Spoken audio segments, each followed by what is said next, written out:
Farrell, who plays Editor George, Victoria Wicks, who plays Newsreader Sally, and Neil Pearson, who plays Deputy Sub Dave. Welcome to this morning's show. So Thank good you. to see you all. Good to be here. How does it feel watching those back? Who were those children? Who were they? Short trousers. I mean, you were even having a chuckle there watching it back. But I haven't seen that for 30 years or something. Yeah.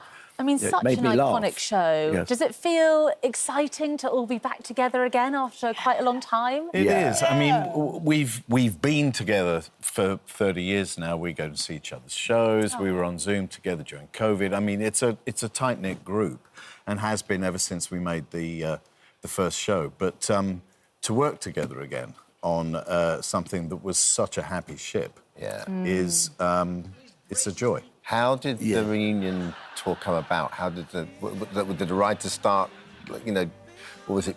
I think they were possibly approached to do something else that they'd written, and they weren't quite sure about it. They thought, but actually, to have a go at Drop the Dead Donkey would be interesting in the current climate with news stations springing up all over. Yeah. That it could be done. There was a way of doing it, and interestingly, people who have not seen the show before didn't.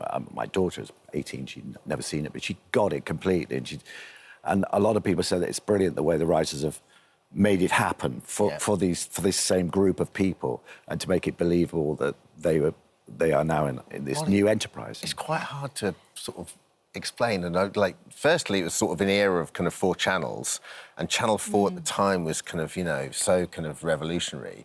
And you guys, like, it was almost like you and Spitting Image was kind of the only shows that really did that kind of satire. Yes. But you were also invested in the characters as well. That's right. And it was a situation where the characters were allowed... They would have made those kind of jokes, whereas no topical news shows, it's comedians telling stuff, whereas these were real people, and you got the impression that you were watching something that was happening here and now. Is that what happened with the show? So because you were reacting to what was going on as well, weren't you? Yeah, we started each week with a 22-minute script for a 28-minute show. Okay. And through the rehearsals, we would add what we called TTs, tentative topicals, through the week, stuff we thought would run until our transmission date. And we refined that through the week. We recorded that the day before we went out. And on the day, we cut the show together, and 2 of us always went in to do a voiceover to mop up any story that had broken since we recorded the night before. Praying nothing happened. Slightly scary. If it was a very heavy topical week, then an awful lot of us would have been using clipboards just to make sure we got the lines sorted, or Post-it notes on someone's forehead just so that we could get the lines out. And have you been able to bring that to the stage show as well? Yes, the writers, even now as we speak, are writing the topicals for tomorrow night. So when we go to Sheffield, as we are next on this long tour, the writers will be updating throughout the week, so that if something huge happens, they'll call us and say, "Look in your inbox." Yeah, no rest of the Say bookage. it. Yeah, Victoria, your character was so wonderful. She was so sort of prim, she was a diva, but at the same time, you know, you were playing alongside David Swift, who was just, you know, you had every reason to be a diva next to David Swift. So, I mean, would it be wonderful playing her again? Oh, it's absolute joy. I mean, I have to warn people, Sally's views haven't softened. Got harder and harder. Right. You know, it's just such a treat. Yeah. I can't believe how lucky I feel, you know. And a word about David Swift and Hayden Glenn as well. I mean, we had Hayden on the sofa just before she passed. I mean, 2 wonderful comic actors. And in a strange way, it must be nice paying tribute to them being out on the road. Yes, it is, and we do. It's really sad that Hayden couldn't make it. And I mean, you do feel the loss of someone like David. He had such gravitas. Yeah. He was like in an orchestra, he was the bass note of the... he had that particular voice that's... They're in the curtain call with us. Yeah. Yes, they're in the curtain call. It's a sitcom. It's really... I was just looking at the dates it ran. 1990 to 98. To be doing satire at that time it must have been really exciting, because you went through kind of like the end of Thatcher, and then Blair got elected in 97, so you had this great run, really, of world events that was happening, end of the Cold War and stuff. Must have been quite an exciting time to be doing. It was an exciting time.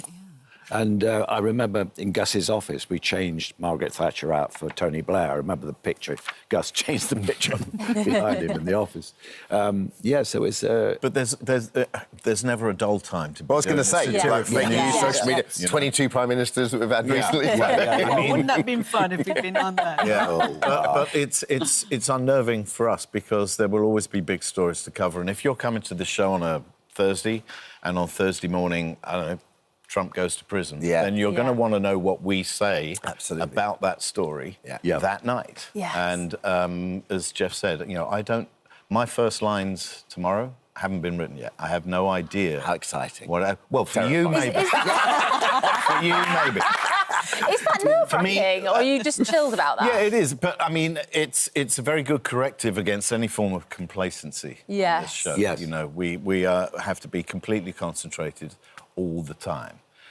Because even if you're not directly involved in them, you'll have people around you saying different stuff. Which is kind of the antithesis of everything you're trained for in theatre, right? No, So that's stand-up comic. That's not us. It's quite throwing because I think there are 16 scenes or something in the show, and you think you know where you are, what comes next. Yeah. There's often they're similar in the sense that you're sitting in the same place and it can throw you because someone else says something different. You go, oh no, that's this is where I get this piece of paper out, and I know I do that. Yeah. And you lose all those clues. Right. So you've got no marker points on It the keeps way. you on your toes, doesn't Yeah, it? it really does. Well, you stabbed Daniel Craig yes, well, not in real life. Someone That was his first... Yeah. Look at him, it's his first role. Amazing. Look at him there. Look at that. Darling, how are you, sweetheart? Dad, you've got Brilliant. a toasting fork stuck in his neck. Yes, and it feels Wonderful. So good. You were there when it started. He told him everything. Listen, Drop Thank the Dead you, guys. Donkey, The Reawakening is on tour now until the 22nd of June. Thanks, guys. Thank you so much, Thank you very guys. much indeed. Thank you.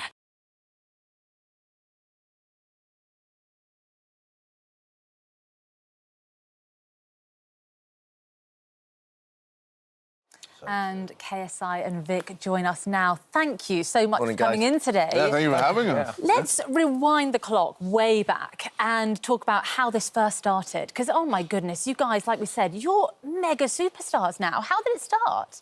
What do you want to... Yeah, it was the simplest of beginnings. Most of us were at school. We'd upload clips of us messing around, having fun onto YouTube. You couldn't even monetize your content. We were doing it for a laugh. We got to know each other through social media, Twitter. Advertisers started coming in, and every year we just strive to make it a bigger platform, and here we are today. So when the Sidemen kind of got together, was that like a concerted, the seven of you, whatever, sat around and went, actually, we should work together here and do this? Or did it just happen more naturally and organic? It's definitely just quite a natural thing. And then we all just thought, you know what? We're enjoying this. It's a bit of fun. Why don't we just become a group and then just see what happens? I'd say almost the fans made it a group. We just made videos together playing Grand Theft Auto originally, and we genuinely really got on. And then our fans kind of branded us as a group. They're like, I love it when the Sidemen play games together, because that was the name of our online crew. Yeah. And then they made it into a brand, and we were like, oh, OK, I guess we're the Sidemen now. So Well, it used to be called the Ultimate Sidemen. But we're going to the ultimate because it was a little cringe. Sidemen's so much cooler. Yeah. Someone could have told me I can make money from playing GTA. Man, I would say I'm in the wrong game, but I'm pretty happy in the game I'm in. But I wish someone had told us, because our parents were like, what are you doing? Why are you sat in your rooms on your computers all day? your parents still shake their heads and go, when are you going to get a real job? Oh, so true. I remember when GTA was the only GTA I ever played, because before the other GTAs, my mum and dad would just say, no, you're not allowed. Yeah. So it was just cool to actually, make money from that game as well. Grand Theft Auto, it's an immersive game. Yeah. I guess kind of was controversial, back in the day and so forth. But, and so what age were you when you first started getting into that? I'd say around 15, 16 was when I started to really get going. How old were you? Yeah, I was 14 when I started making videos, so I had no idea what I was doing. And that's, I think, the fun of it. I think also we all started doing it purely as a hobby. Yeah. So Yes. for us, it was never a career choice. There was never an aim to get a certain number of subscribers or viewers. Well, there was literally no money Yeah. in it. There was no advertisers. It was just people just posting videos for the fun of it. And we'd go in forums to, like, talk about each other's videos or on Twitter, etc. Or X, as it's called. Yeah. And you've now gone on to make this Netflix documentary. I mean, that is surely a bit of a pinch me moment. I mean, how was it filming that and putting all of that together? Well, I don't think we thought it was going to go on Netflix. Yeah. if we're being honest. We thought we were going to just post it on YouTube as At another one point, Sunday video. We thought it would be fun to, again, we like to challenge ourselves. It's what we've always done throughout the content. And I think that's what's allowed us to continue doing what we do. Yeah. 10 years later, we've never sat in one area and said, OK, this is what we're doing for the next few years. It's like every year we try something new, whether it's a new form of content, whether it's building a bigger production team, running a bigger charity event, and then launching our own subscription platform. Yeah. And then the new thing was, OK, we've got all of this archive of footage. We've got tens of thousands of videos uploaded throughout our whole career. Let's sit down together, discuss everything, put together the best pieces, and try and tell the story to people that haven't watched us for years and years online. And also, I guess, trying to explain to a lot of people that don't really understand it, what it is. I mean, where you've come from. I mean, this guy's taken over my life. I'm sorry. I'm sat at Arsenal and I'm drinking his drink. then I'm watching him beat up one of them pool guys, cheering for him. How's that happened? It's like stealth. But I think there is an important point here, which is, and you guys have done it so well, which is to talk about mental health. And also, it's almost like a boy band parable because, you become famous not really knowing, and you'd know this better than anyone, right? Not really knowing what you're wishing for, but then it comes, well, hang on, this isn't what I expected. Yeah. So it's dealing with that kind of level of fame, which I know sounds indulgent, but it isn't. That's your reality. Yeah. I'd say, especially the whole mental health thing, with just how social media is in general, it can be quite hard to tackle. But it's definitely something that, we as boys talk about a lot. Yeah. Even in the chat, when someone's feeling a type of way, we just message them, whether it's privately or in the group. But for young men, I think that's so important. My son's 3.5, and I'm looking at the world he's going to grow up in, and it's good for me to see that, he can have role models that are talking about that stuff. Yeah. Because if you don't talk about stuff, the vacuum becomes someone like an Andrew Tate. You know what I mean? Yeah. So, you need young men to engage in their own mental health. Well, it used to be like a major stigma where, especially a lot of guys would just not want to talk about mental health. Whereas now it's just, I feel like we're definitely, at the forefront of being able to let everyone just be themselves and talk about And I think problems. with the documentary, it gives us a new format, whereas we often try with our YouTube content to be an escape. We're always doing big, exciting things, having fun, laughing, cracking jokes, and our YouTube channel doesn't feel the right place for us to really tackle serious topics. Yes. So doing it in the documentary format to a different audience, we felt was a really important way to, share with our audience some of the things that go on behind the cameras, behind all the fun and running around and travelling. There's the organisation, there's the response to how we act. Yeah. And that, was a great thing to do in the doc. I mean, it's so good that you guys are doing that. And what's next for you guys? You're just unstoppable. Good question. I'm going to get picked in the ring. He's going to be a million. Have you got any ideas? I'll give you a few We ideas. actually need a few video ideas for Sundays. I'd say that's kind of the fun of the Sidemen, is we never know. We do every year to year, and we kind of just react to what's happening, and we've built a really great team around us, people that can react fast. Our videos sometimes aren't planned until 2 days before we film them. We've got a new video every week, different type of content.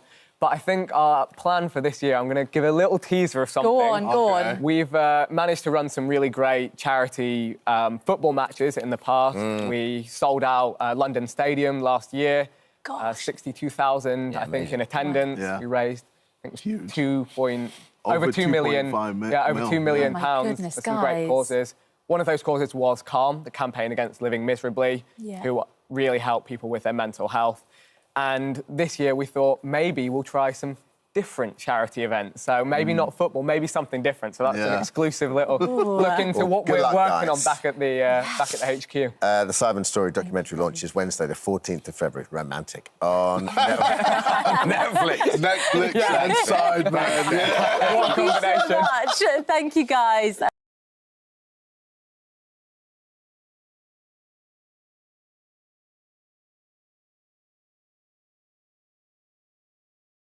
We watched him battle bush tucker trials and get covered in critters and the Armistice Lake jungle. But Fred Styriax is back to the day job. Matchmaking and food and singletons looking for love.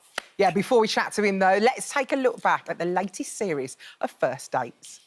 This is 26-year-old happy-go-lucky heartthrob, Aaron. I reckon I should be wearing that. I live in North Devon. There's not many people in general, let alone girls that are my age. You have more cows than girls over there. You look like a young Brad Pitt. Brad Pitt? No. Yeah. How you doing? I'm good, thank you. I'm a bit nervous, but I'm good. Do you know what I did earlier? My wisdom tooth's coming through and I put numbing cream on it and I spilt it and it's gone all on my tongue, so now I'm half lisping. So what's the ideal scenario for your date? Well, obviously, we go on a second date and then a third date, and then 3 years later, get a golden retriever, live happily ever after, sorted. You know, with the old stones. Yeah. And Fred joins us now, mid-conversation. It's because we're so excited about the new show. 10 years of First Dates, man. Could you have imagined? I couldn't have believed it. I mean, 10 years on, and here we are, we're in Bath, and this was, when I arrived in Bath, something happened and there was so much energy. I mean, the vibe was incredible. Great city, isn't it, Bath? It's beautiful because, it's an historic city. Yeah. It's dates back from the Romans, it's full of stones, there's a lot of pedestrian area. So you can just walk and you can hear people have conversations. And so I think there is something in the air there. It feels very villagey, it's very English, but it's very beautiful. And I think that the beauty has a lot to do with the success of the series. And then we have an amazing restaurant, because we're a roaming restaurant. This is the fourth restaurant that we are operating in. But this one was, I think, by far the best because of, it's 250 years old, it's quite quirky, and it's a very interesting layout. I mean, look at the bar, how beautiful it is. And everybody was really excited, from the production team, from all of us on the floor, from the researchers. And the daters, I think, felt it. And I was thinking, is it my mind playing trick to myself, and me wanting to believe the narrative that because it's 10 years, it's better than ever. And I was just doubting myself. Anyway, to cut a long story short, this is the series where we've had the most yeses in 10 years. Oh, that's nice. So I think it just says a long story, yeah. I think it's to do with the producers, though, because they really do go into in-depth research on each person, don't they? So that's the reason why I think it hits every single time and why they do get those great matches. I think that, First Date is a big operation. So at the heart of it, of course, you got the daters, and it's about matching them to perfection. Then it's the location, I think, is very important, because this is all these subliminal messages that you don't realise, but they enter your brain and they impact on the way you think. It's like you go to a restaurant and somebody welcome you at the door and you think it's a great welcome and you think, yeah, that's great. And then you go to the next stage of your meal and as you progress and everything is good, you think it's fantastic. But if you had something bad to start with, what the saying, if you look for trouble, you will find trouble. And actually, you never found trouble. So people just were ready for love. And remember also on First Dates, a lot of people come to the restaurant because for them, they feel we are the last chance saloon. They've tried everything. And so we have a real responsibility to make sure that it works and it's a memory for them and it's so special. And that's why we have so many yeses. Yeah. Oh, I love it. It's Isn't such it a lovely funny show. that you said it's like, you're basically you're the travelling Wilburys, aren't you? You go somewhere different with all your crew, with all, I guess the same chefs come back and stuff like to... No, I mean, it's a different restaurant, so different chef. I mean, chef. The team that stays is the front of our team. Yeah. It's Merlin, it's Cici, it's Francesca. We've had a few more people joining the team. In the restaurant industry, that's what happened. People come and go. So we have a new team, fantastic guys. And, I think that's the reason why we had such a successful series. And Merlin is back with Merlin, I love Merlin, and I think for me he's such an inspiration, such an example of stoicism in the face of adversity, his philosophy, and, throughout, I mean, he's had cancer. It's a very serious disease, situation that he's in, and he's just taken it in his stride. I'm so inspired by him. It's just incredible. Everyone loves him. He's like the staple of First Dates, isn't he? And he's such a pro, as a bartender. We come from the same mould in terms of our training, our professional training in restaurants.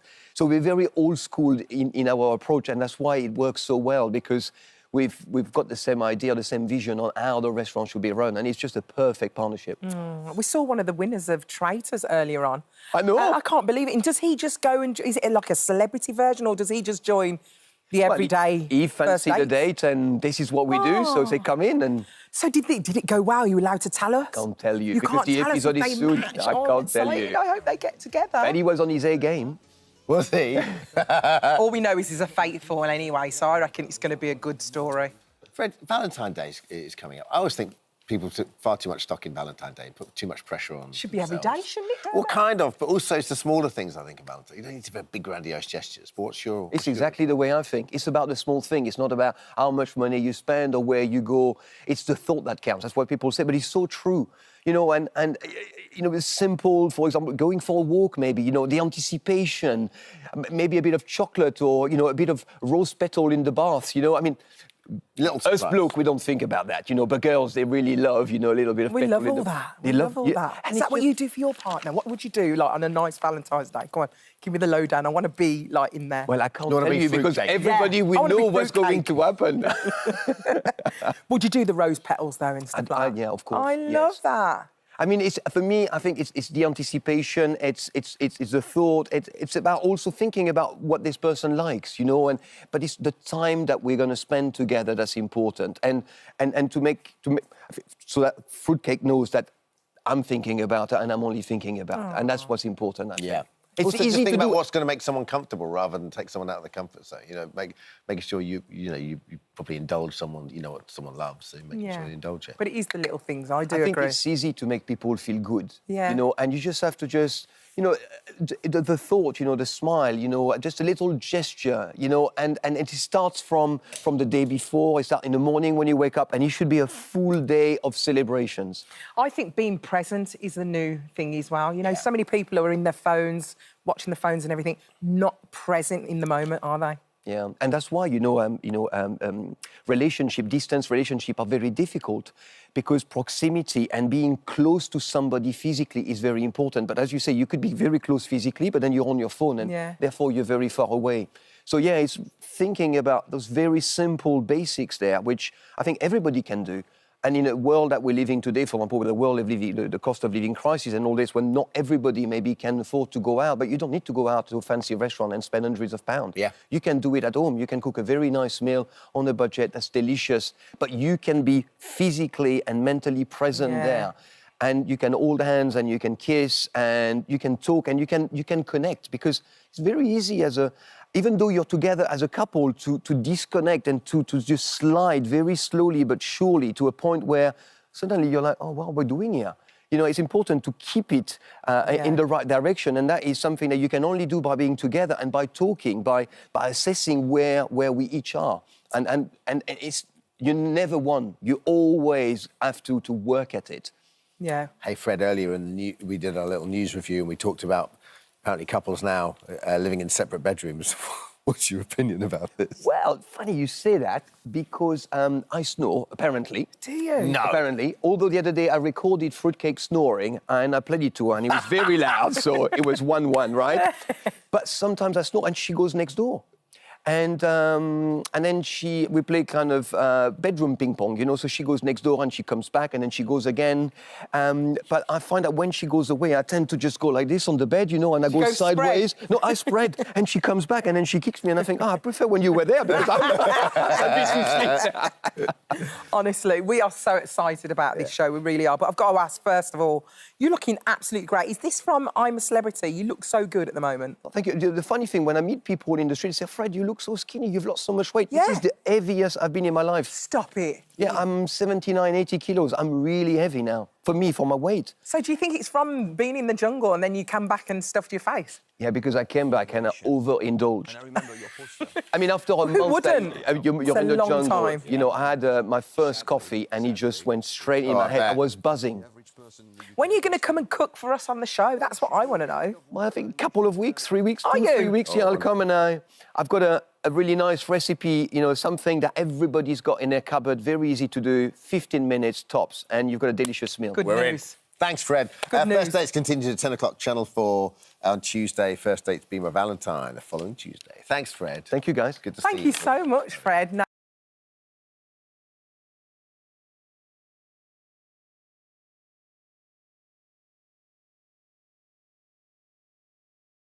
Eddie and his partner Vicky join us now. Hey, guys. Oh, welcome to the show. Have you trained this morning? Not yet. No.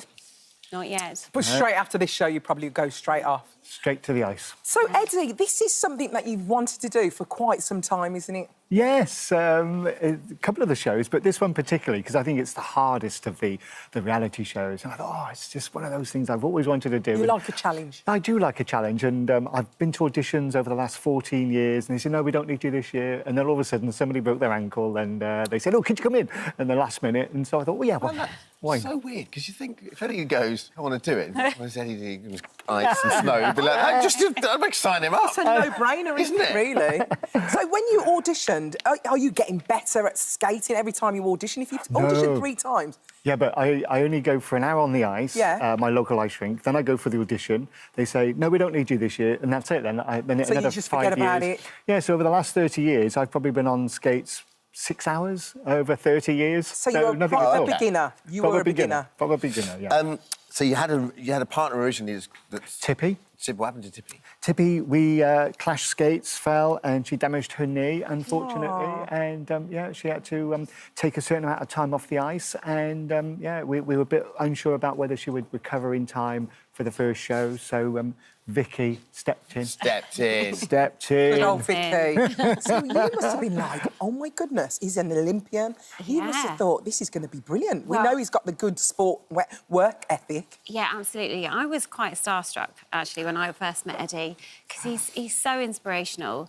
I mean, he turned 60 last year, and what he's doing is incredible. He's like a sponge to teach. Amazing.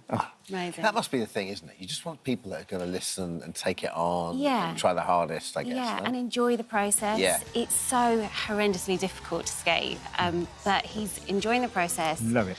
And eager to learn. Yes, very eager. So, Eddie, we have to ask, obviously you're a great skier, so how does skiing compare to ice skating? Like, is it any of the same skill set at all? Not really, other than holding an edge, an inside edge and an outside edge. That's it. In fact, if anything, it's bad for my skating because I get into a skiing stance, which is terrible for skating. Yeah. Is it? So what stance do you need for skating? Is it just like rigid posture? Kind of? Yeah, I mean, it's very dance-based skating, so you've got to be upright, you've got to be looking at your partner a lot of the time. Yeah. I mean, Eddie's pulls your most funniest of faces sometimes when he's learning something new. Yeah. So I keep giving him Austin Powers smarts and stuff like that. And that's what she says, posture, posture, posture. Either that or keep your tongue in, because every time I'm concentrating, my tongue sticks out. You're quite known for being quite clumsy, yet we watch your performances and they're so good, it's so professional. Does that put added pressure on you both? Yes, I think the first routine we did for the opening was great, and I loved it. And I think I set the bar rather high for myself, and now I've got that challenge to sort of stay up there. And that's going to get more and more difficult as the weeks go by. How's it been so far? What's it been like doing it so far and getting the feedback you've got? Oh, it's amazing. Done so well. I didn't know that I was going to be as good as I was, as I am. Thanks for coaches and for Vicky, and I've surprised myself and surprised everybody. But it's been amazing. I've loved it, and I just want to keep going and see how far I can get. And Vicky, when you get a partner, there a point you think this is going to be good? Was there a point you just thought it clicked and Eddie was going to be good? Well, I think it's really important to work on the basics and the foundations of that, and then you develop lift work and other sort of footwork from there. And Eddie applied himself really well to the basics, so that's kind of helped from the get-go. But yeah, excited to see where you go with this. Oh. Eddie, you've been training hard and you look in great shape, so I find this baffling. So eating the right meals is important. Yours just happens to be Greg's. But and everyone loves a Greg's, but like every day, pretty much, no? Oh gosh, 2 or 3 times a day I go to Greg's. Well, the good people at Greg's have said Greg's has sent you a limited edition bake tray box ahead of Valentine's Day. There's a selection of tasty savouries that you love. Your sausage and bean cheese melt. Is that your favourite? Yes, sausage, bean and cheese. Thanks, they Uber are Eats. releasing this until... They've just sent that in for you. Are you going to open it? That's like the milk tray. It's yours. The milk tray. It's yours, anyways. Let's see what's inside. Let's have a look. I'm dying to know. Oh, my God. Oh, my word.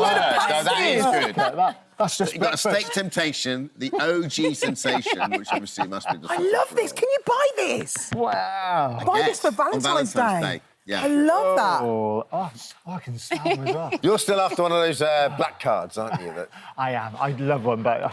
What, did Greg's do a black card as well? I think Stormzy's got one. 3 Greg's for life. Oh, stop it. We'll have a chat with them afterwards. We'll have a chat. Wow. So we've got to talk about your time in the Olympics back in the day. Gosh. What are your memories and what do you hold close to you? Because you're such a fighter. What are your memories? Oh, I can remember it like it was yesterday, the whole thing, even though it happened, 36 years ago?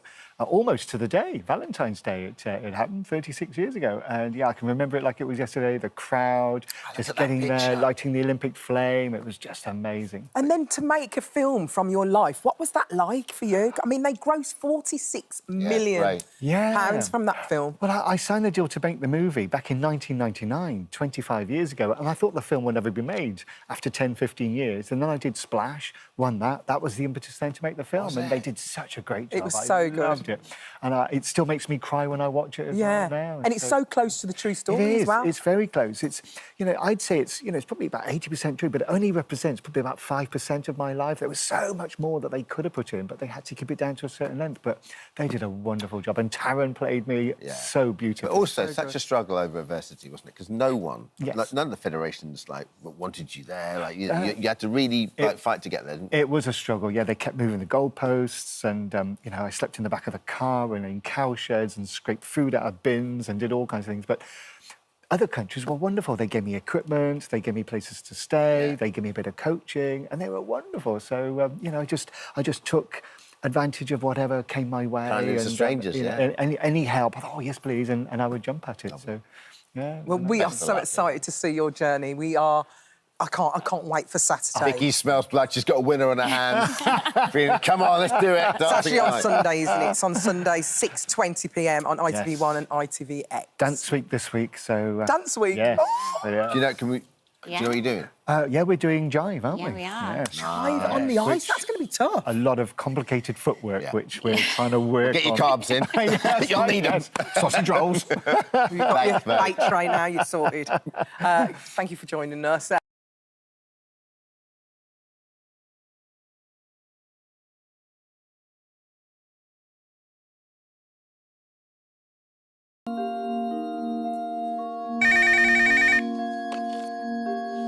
You may now go through to the boardroom. I can do this, I can do this. So scared, so scared, so scared, so scared. Hello. Hi, Kai. All right, we can break character now. And the Oscar goes to, the Oscar goes to. That's the winning moment there, I can see. We've been waiting for I and love of course, this. Baroness Brady and Tim Campbell, welcome to Lovely the to show. And you, so nice to see you. Baroness Brady. Call me Karen. Well, I actually call you Baroness Brady.co.uk, as you full well know. Karen, it's so lovely to see you. Yeah, and you. I mean, the pair of you are more than the eyes and ears of the show because you see absolutely everything. How does it feel sitting in the corner of those rooms? Because I have been on the receiving end of it. I was going to say, well, you know It's horrendous. it's intense, right? I mean, we always say that our role is that we're not really there. We don't really want to be noticed. We're just observing. And our job is really to keep the candidates honest in the boardroom. So when Alan asks them something, who was responsible for this, and they all say, not me, we actually know, the answer because we were there. So our job is to help the process, keep the candidates honest, and feed back to Alan who did what, when, why, and normally how things went wrong, but occasionally how things went right. But from Alan's point of view... It's Lord Sugar's I'm sorry. That's right. Lord Sugar's point of view. Know your place, know your place. From Lord Sugar's point of view, that all works out fantastic. But from a contestant's point of view, Karen, I tell you now, you were obviously on the challenge when I was on. You looked after the boys' team. You would make me doubt whether the sky is blue because you have got the most beautiful face, but your face frightens me so much. I would sit there and go, the sky is blue. I take one glance at Karen for sort of an affirming look that she's never going to give me, and I genuinely go, no, it's cerulean, it's yellow, it's red. You scare the life out of people. I have to say, when you did the celebrity one, your team was terrible. They were awful. I mean, terrible. I didn't Beyond sleep terrible. for 2 days. I've got to be honest. It was so funny when you were doing the man with the balloons that exposed himself. Claude was watching Robbie Williams perform live. The contrast Our between entertainment what was the girls a naked middle-aged man with balloons Oh, and Omid Jalili, and the girls had Robbie Williams. Tim, you obviously have been on the other side. Yes. You're quite fortunate that you've been a candidate and now you're kind of there being eyes and ears. Yeah. Do you know that feeling? Did you expect when you were on the show that the eyes and ears would help you? No, I think we had Nick and Margaret back in the day, right? Yeah. And Margaret had a formidable eyebrow that used to always raise that eyebrow. Scared the hell out of everybody. But she's an amazing person who went on subsequently to help our boards. But I think the candidates have to be really, really cautious that they have to keep themselves honest to the task of trying to impress Lord Sugar. What they often forget, isn't it, Karen, is that they often forget the best way to do that is work collaboratively as a team. So their egos sometimes get a bit big and they forget that you've got to bring everybody along because then you don't get into the boardroom and get fired. Yes. That's predominantly It's hard, because though, isn't it? lots of them are entrepreneurs or run their own business and are the decision makers. So they're used to being in control. They're the boss. And suddenly when Being there's a member of 8 a of you team, and you all think you're the boss, you get these clashes of I mean, personality. it's no one listens. ego-central. It is a bit. Ego-central, and And we it's love chaos. it. Only imagine. Is it easy for you guys to spot a winner on day one? Definitely not. Oh, really? No, the reality is that we are, as Karen said, we are there just to observe and feedback the information. And it's very interesting, no matter what you think of the first impressions, they dramatically change as the candidates learn, they integrate, and they work together on their different tasks. Interestingly, when you spot a candidate as a viewer, it's just to see how they develop along the course, but you can never, ever understand who's going to be the winner because you just never know what But that's why, Karen, it's so great, because this format has run and run and run and run. We're going to see a little clip now, just playing in the background of this year's series. But why do you think it has been so successful, The Apprentice? Because even though it's the same every year, it's so different every year. I think predominantly because it's so authentic. I think, you know, you've got one of the world's best entrepreneurs who's achieved so much. And when you get through the process, the person who wins gets the opportunity and dream of a lifetime to open their business. They get £250,000 from Alan Sugar's pocket. And more importantly, they get his mentorship and his guidance. And the winners previously, they've gone on to run businesses worth millions of pounds. Some have sold for millions of pounds. Some of them come and do this morning's View. Yeah. You go. I mean, what more do you want? Yeah, so real Absolutely that. success. So the build-up to the actual, you know, who wins, it's so life-changing. And I think viewers of all ages like to see business on TV. Of course. They're aspirational themselves. They want to be entrepreneurs. And they learn what you should do and To be also what you shouldn't do. Yeah. So I think that's good. Really quickly, in our last minute here, this year's tasks seem very modern. Yep. You've got electric cars, vegan cheese. It all seems... Artificial intelligence, Yes. virtual rooms. I think that is part of the appeal of the show. And we want as many people to apply as possible because the applications are open now for the next cohort. But what's keeping people consistent is they know there's going to be the interviews, there's going to be the shopping task. But at the same time, there's new tasks, bringing new technology because the world of business is moving and The Apprentice keeps up with that. But tonight's show is one of the classics. It's a corporate away day, and you'll see some disasters. They have to make a meal for the corporate guests, and it's fish cakes and apple crumble, and they end up using the crumble instead of the bread cakes on the fish cakes. They think the oven is they use what they think is an oven, it's a microwave. Everything gets ruined. Do you ever sit there? Because you do keep the face, Karen. do you do you ever just not go, what are you doing? Yeah, well, It's all I falling think to pot here, it was guys. total chaos. There it is, And the what's- Karen face, yeah. the Karen face. The face of fear. That's Total chaos. exasperation. It's chaos tonight. And then the other team have to make brownies, and there's only 5 ingredients in a brownie, as we saw earlier. And they forget the flour. Even better. So But it's do you a know what? disaster. Total chaos. We love it. Great telly. We absolutely Great adore show it. tonight. And we I love love it. you two on it as well. The Apprentice, it starts tonight at thank you, 9 guys. p.m. on BBC One. So lovely to see you guys. I'll be at the West Ham Bournemouth game. I'll see you Yes. there. Babe. See you I was at later. the club See you yesterday. later. I'll see you then.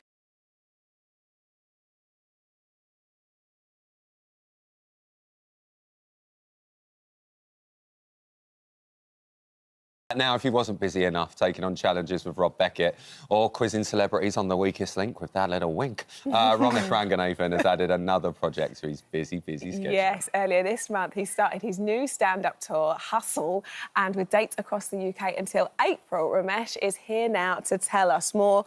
You do like being on the road, don't you? Well, yes. I mean, I do like being I do like being busy. Do you know what I mean? It's I mean, being on tour is kind of a bit like a break. I don't want to say this publicly, but you could know. It is much easier. Like life is easier when you're in a hotel. Room service. Yeah, I mean, like sometimes, like Lisa, my wife, will phone me up and go, "How's your day been?" And I'll go, "Oh, you know, haven't stopped." Well, I worked for an hour and a half last night, and then went to bed. And they bring me breakfast to the room. Or how about you? And she went, I did the school run and like da-da-da. And I go, oh, yeah, it sounds... Anyway, I've got to go. I think they're bringing me lunch. Do you know what I mean? So yeah, it's... really busy, Lise. And at that point, you realise she's actually not on the other end of the phone. She's hung up. Yeah. And listen, and if she did do that, fair play. I support her decision. Well, you've gone and said this is probably your most honest tour to date. What do you mean by honest? What are we talking about? Well, like, I feel like every time I do a tour, the aim is to be as honest as possible every tour. I mean, like this one, I thought, I don't want to say anything for a comedic angle. I just want to base it in truth and then see if I can be funny. You know, just be as real as I possibly can. And I feel like this show is more than I've ever managed that before. But you are naturally a funny guy. Oh, thanks, man. And that sounds really weird. But that's rare for comedians because a lot of comedians, they really prep, they get their joke. You're just naturally a funny guy. I saw you last week, and I was like, oh, well, you made me laugh. Yeah, well, yeah. I feel like I do think like when you're writing the show, whenever I'm like trying to, I mean, I don't ever write the jokes out in foot, but it's like ideas. But then sometimes if you think that's a bit embarrassing to say, you're probably onto a good thing. Yeah. Do you know what I mean? Like, it's sort of, if you feel like a bit awkward about it. It's like the truth that people don't really talk about. Exactly. That's what I always really find funny. The thing you can relate to that you'd probably never say out loud, but Although I've you do it. I've got into trouble in the past. Like, I remember saying, like, that when I go on, like, when I go to, like, drop the kids off at soft play, like, other parents come and talk to me, and then, I said on stage, I don't care about other people's children. Do you know what I mean? Like what I mean is that, I'm just there for mine. Yeah. I think we're all a little bit like that. And then I went to a kid's birthday party, and then these parents came up and they said, we tell you how we were doing, Ramesh, but you clearly don't care. And okay. I mean, like, Lisa never watches me. She's just like, what have you said now? What have you done? What is a new thing that means we're socially cut off from? Why do all the school parents hate us? What's going on here, Ramesh? Seems to be a funk around. I've had an orange thrown at me at the gate. Yeah, the maddest one was... Katie Piper with a pair of chopsticks. The maddest one was, like, this isn't to do with, like, stuff I've said on stage, but, like, I put on a show on sale in my local theatre, and like, they posted it on Facebook, and like this woman commented underneath going, I would never see this man live.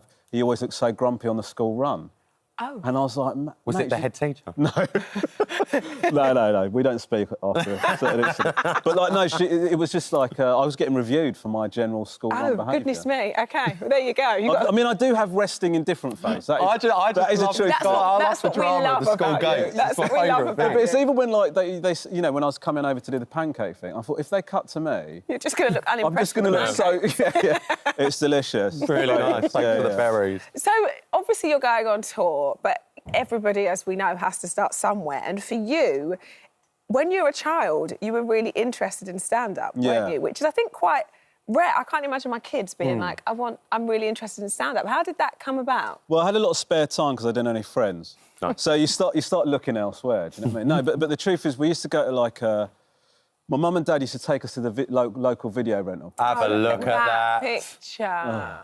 Oh, my goodness, what a shot. That is so true. That is so I feel like every family has that type of photo. My mum bought the package. So you get the round frame. And then, like, every 5 years we had to reconvene in the studio. That little halo around it. I love it. Yeah, I love it. It was, that was bad. But, and then, like, I used to hire out... I got really into Eddie Murphy, and I started watching, like, Beverly Hills Cop and Trading Places and all that. And then I saw he did stand-up, and I just watched this stand-up film. Like, it was just literally him in concert, and I was just like, one person doing a whole gig like that, I just found it amazing. And so then off the back of that, I sort of wanted to be a stand-up. And then I ended up, doing my first gig at, like, 9 years old. Wow. Amazing. We went to Pontin's holiday camp.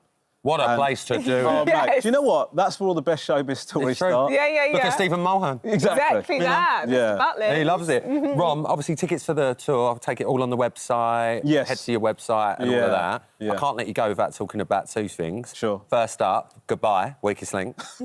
I mean, iconic shoes to fill, Anne Robinson. Yeah, I was quite worried about... I've never really seen myself as a quiz show guy. And so when it came in, I was like, you know, when they sort of started talking to me about it, I was like, well, I don't know if that... You sort of get worried that you're not going to be good at that sort of thing. And then they said, well, you're going to host it in, like, your own way. We're not trying to make you something Rom, you're not. so good at it. I know you don't need us to tell you, but you... No, I do. No, you're honestly, great. I need so much validation. You're so great on it. You've got it all so dry. from us. And You've it's got it all perfect. from us. And just before we let you go, I know you're part of the Radio 2 family anyway, but you're taking over from Claudia. You're going to become a Saturday boy like me. Yeah, I'm very looking excited. forward to it. Yeah, I'm hoping to get some tips from you, because you've nailed it. And Babe, you just need to turn up with a lovely fringe and the show will go well. That's all you need to do, Rob. That's it. Yeah, I'm trying to grow it in. I'm sure I've got a clipping one in the dressing room. Leave me some somewhere you presents can in the borrow. studio. That's the best way to get I'm on the on it, best mate. side There of the you Saturday go. team. I'm on it. So good to see you. You too. Good luck with the rest of the tour. Thanks for having me. Thank you very much. Lovely to see you, mate.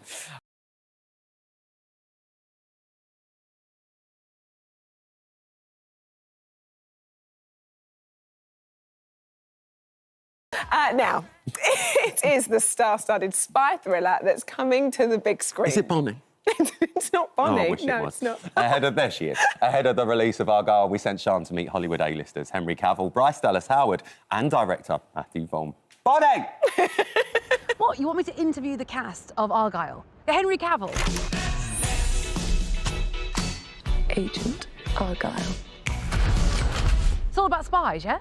I reckon I'd be a pretty good spy. It's good old-fashioned sort of spy drama. I've loved it. It's his fault. Yeah, I mean, it's brilliant, Matthew. I'll start with you, though, Henry, because you are playing Argylle, who the whole film is named after. What can you tell us about Argylle for audiences that are looking forward to seeing the film, and what can they expect? He is an idealised version of what a spy is. If you take all the spy tropes and you turn them up to 11, you get Argylle. Performance-wise, the trickiest bit was Argylle obviously takes himself seriously due to the nature of what and who he is, but the movie doesn't. And so treading that fine line between the tone of the movie and how the character feels was one of the trickiest bits. And you didn't keep the flat top for some reason. I know, I'm weird. really I disappointed. thought he would keep the haircut. I just was iconic. I don't have an on-site hairdresser to do that every morning for me. And Bryce, your character, right, let me try and say this. So, you play Ellie Conway, writer of the spy novel Argylle, in the movie Argylle, based on the real-life book Argylle, written by Ellie Conway. So, my question is, what did the actual author of the book, Taylor Swift, think about it? I was very sad to find out that Taylor Swift is not the author of this book. I think your daughter showed up and was like, why did you not tell me that Taylor Swift wrote No, she Argylle? really did. I had an argument with her, and then like, she "How showed dare you me keep all that the from me?" rumours, but it's not true. Sorry for going down a rabbit hole here, but I am a sucker for a conspiracy theory. And I swear there's a scene with Samuel L. Jackson, it's like the HQ, and I'm sure I saw 1989 flashing up on a screen above him. 1989, the name of one of Taylor Swift's biggest albums. Well, that was the year I left school. It's just the year left school. Yeah, that's all it is. Whoa, hey! So am I right in thinking it is your cat in the No, movie? it's my daughter's cat. We had an acting cat that couldn't act. Oh dear. Well, it didn't make the cut. It didn't make the cut, so I literally went up to my girl's bedroom and borrowed the cat for 3 months. Matthew, how do you fire a cat? That's quite intense. The truth is, you just I can't answer that without probably being cancelled. Oh, okay. I mean, I've never seen so many big names in one movie. Catherine O'Hara, Samuel L. Jackson, Dua Lipa. In fact, Dua Lipa, I need to ask you about her. How did that come about? How did Dua come about? Yeah. Well, I cast this gentleman first, and I thought he was excellent in Man from U.N.C.L.E. I really, that's I mean, I thought it was a great film. Loved it. And the movie starts with Henry in a crazy scene, and I needed a femme fatale that could own the screen and share it with him in an equal basis. And Dua Lipa came to mind. You and I, we're not so different. I was thrilled she said yes, and she excelled, and she listened. She was humble, and she worked hard. And I can promise you this, Henry was really nervous of dancing with her. You know there's a horde of fans out there who would have taken my head if I dropped it. If you'd have dropped her. Yeah. Do you think in real life you would make a good spy, or...? No. No? Why is that? I mean, yes and no. No, I mean, it'd be a double bluff situation if I were. Can you imagine? I mean, yeah, it's like, who's that guy? Or why is Henry Cavill here? He's like, what is he recording me? Whereas Bryce, I think you would. You'd be brilliant. I have no poker face. Oh, okay. I'm terrible. And that's what a spy would say. Chris Pratt has accused me of being a spy many times. Oh, really? He would always liken me to the Russian maid, where he would be like, no one knows, and you're just in the room, silently and in the you're background. memorizing every single thing that's happening. Well, guys, I feel like I've learned a lot from this movie. I've sussed out what makes a good spy and what doesn't, and I think I've picked up on some of those skills. What's that over there, by the way? Yeah, that's a spy move. Yeah. Yeah. No comment. Yeah. Comedy queen, Sean Welbeck. I like Comedy that. queen. Argyle is going to be released in cinemas tomorrow before streaming globally on Apple TV+.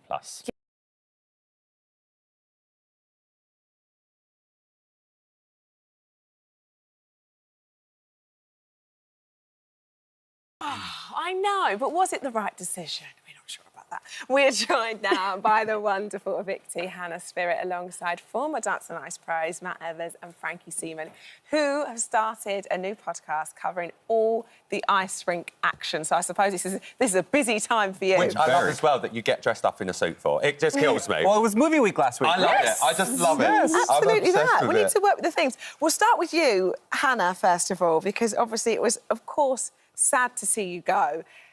How was that experience for you? Because I think when we have people on the sofa and we talk like reality shows and we talk kind of the competitions, for me, Dancing on Ice is the bravest choice because all I hear is injury after Broken injury. ankle, Like, it's a real broken skill. this. It's not like sort of learning something that you can half wing. This is a real skill, isn't it? Yeah, I'm kind of glad I'm out of it in one piece. Do you know what I mean? And I've got everything intact. She's happy to be on the everything sofa. works. Yeah. And I could watch it next Sunday on the couch. But it is like, it was amazing to learn that skill. And yes, it is completely dangerous. You know, anything can go wrong. I had something that went wrong 3 hours before We saw in the rehearsal performance. clips. It wasn't like anything No. major. But it still does knock you. Of course. And it just reminds you that, you know, anything could go wrong at any time. Yeah. There's just a lot to think about with every move to make it go right. But you did have a great pro. You had Andy. I had didn't you? Andy, and he He did seems help. fantastic. What was he like to work with? Yeah, he was fantastic. Obviously, he's done it for years, and he was definitely the right partner for me. He was completely, you know, he pushed me out of my comfort zone.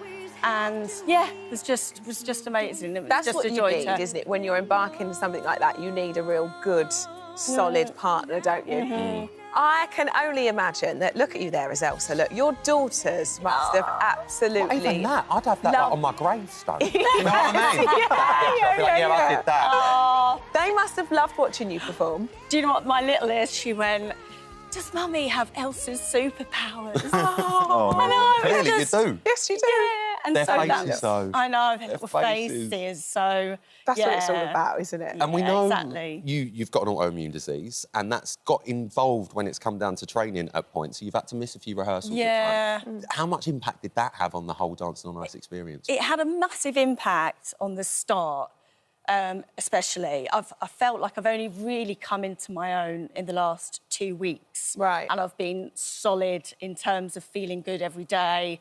So, yeah, there was a lot of up and downs.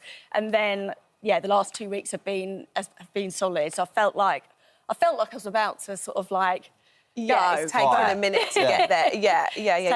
But I'm grateful to have had that sort of exercise on a daily basis because I feel so much stronger for Well, you it. could say, I mean, you broke know. the ice. You could say. Yeah. And talking of breaking the ice, hello, icebreakers. Oh, my gosh. Now, you two. He's here till 12:30, everybody. 12:30, Monday to Seamless. Thursday. That's what we call a segue television. When did this come about? And why have you not been doing it for the last however long? Well, thank you for saying that. No, I've actually been trying to do this for the past 3 or 4 years, actually before COVID started. But when you're on the show as a professional, you have no time to even do your own laundry. No. Yeah. Let alone co-host a podcast, come up with the concept. So when I decided this year to retire, I was like, oh, I've got some free time this year. And no better person to do it alongside than with Frankie. And it's so nice It's to be the able- outfits for me, Frank. Look.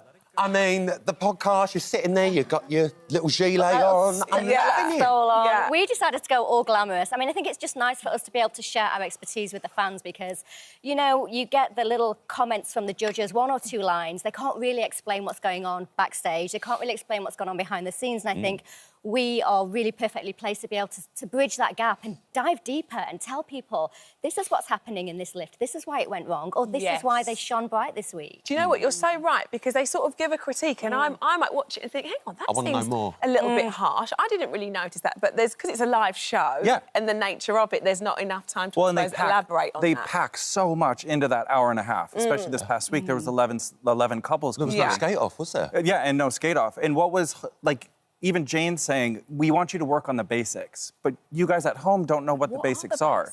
So that's what we do on the podcast, is really explain what the judges' critiques are, how it all pans out, what you guys are feeling, and So sometimes we can even pick up, just from watching them backstage or on the VT, we can tell what kind of week they've had, because we've been through it so many times with so many celebs. So we know even where their heads are, not just what they're doing physically on the ice. Well, I used to do it at Big Brother with Bit on the Side. I would call this Pick on the Side, by the way. I like that. I love it. It's like basically a Dancing on Ice spin-off. And that's what I love about the pod, because you two have been through it. You know what it's like. And we don't get to see that much, especially when you've got so many contestants. The time is so short on the main show. To have that sort of debrief is fantastic. Why have you only just started doing it? Why have you I don't know. I don't know. It's so strange because we work together so well as well, and it's so nice to have Matt here in the country and to be able... We were going to do this from our bedrooms, literally from him from LA and me covered in cats, It's giving obviously. COVID. It's giving COVID. And then we've got this amazing studio now, and it's so nice to be back together, not on the ice, but back together. It's lovely. So who have you got your eye on? I know, because it must be hard to be objective. You've worked on the show for a long time. Who, for you, is up there? I have to say, out of the 16 series that we have had from day one, this is probably the deepest pool of talent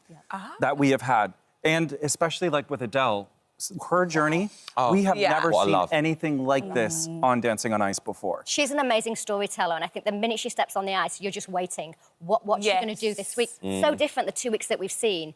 And we've also seen her, because we've got expert eyes, we've seen her actually improve hugely over that period. Well, look, keep doing it, because we love the pod. Hannah, I can't let you go without asking, you still going to skate? You still going to keep those... I am. Yeah? I want to teach my eldest. Perfect. Yeah, who's that's so 5. nice. Well, that's what you Yeah. That's what we want for you. They're only going to want you dressed as Elsa, though. That's the problem. Every Sunday now. Sorry, So do I. you need to bring that Elsa. That's all I want. Lovely to see all of you. Thank you guys very much. Thank you.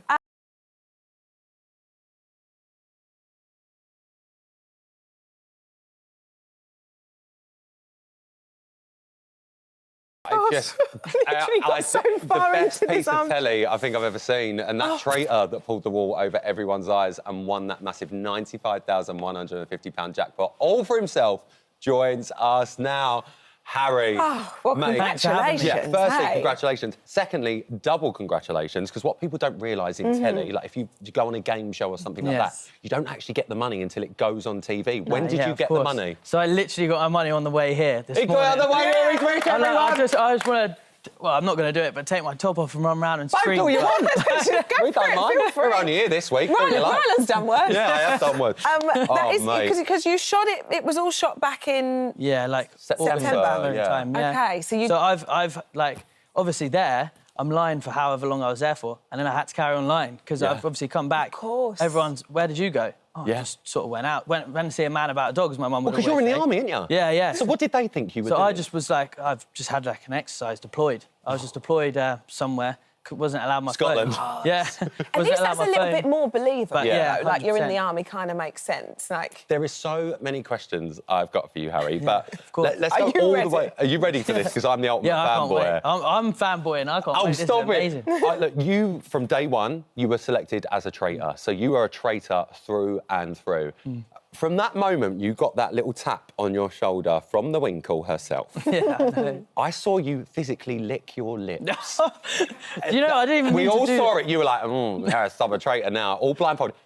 Did you want to be a traitor when you went? Yeah, 100%. I really. And also that lick of the lips thing, like.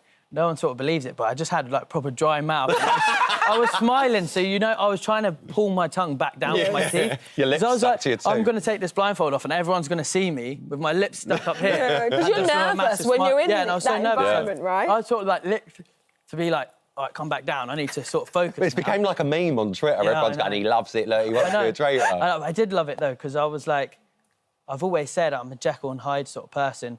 Monday to Friday, do the job, get the work done. As soon as it comes to the weekend, I have no control over my actions sort of thing. I'm just Harry who loves to just, So then when I was in there, it was like, I have to be trustworthy and faithful all the time. So I wanted to see if I could pull it off. The one thing that I think you really had in your favour is, what are you, 22, 23 now? Well, 23 now. 23 now, 22 on the show. Yeah. You were pretty much played it like everyone's little brother.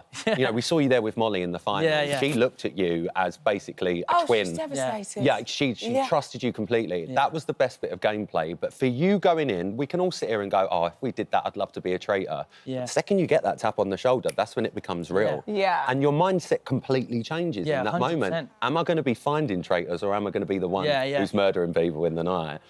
What goes through your mind when you met up with the other traitors in the turret? It was like the hardest thing because I have the worst, believe it or not, I have the worst poker face in the world. It's like my family always know when I'm lying. So like, say if Louise like here like this and you was like, you're a traitor, I'd be like, no, but then start laughing and then someone would be like, well, that's so random. But in there, it was like, I don't know what happened. It was like a switch flicked and I was like, here for my family, here to make, like, try and win and the that money. Was your and that was like tagline. That was my motivation. And that was like, this Game is it. face. I'm never going to be this close to ever being able to make this sort of money again in my life. So I was like, I'm going to give it everything.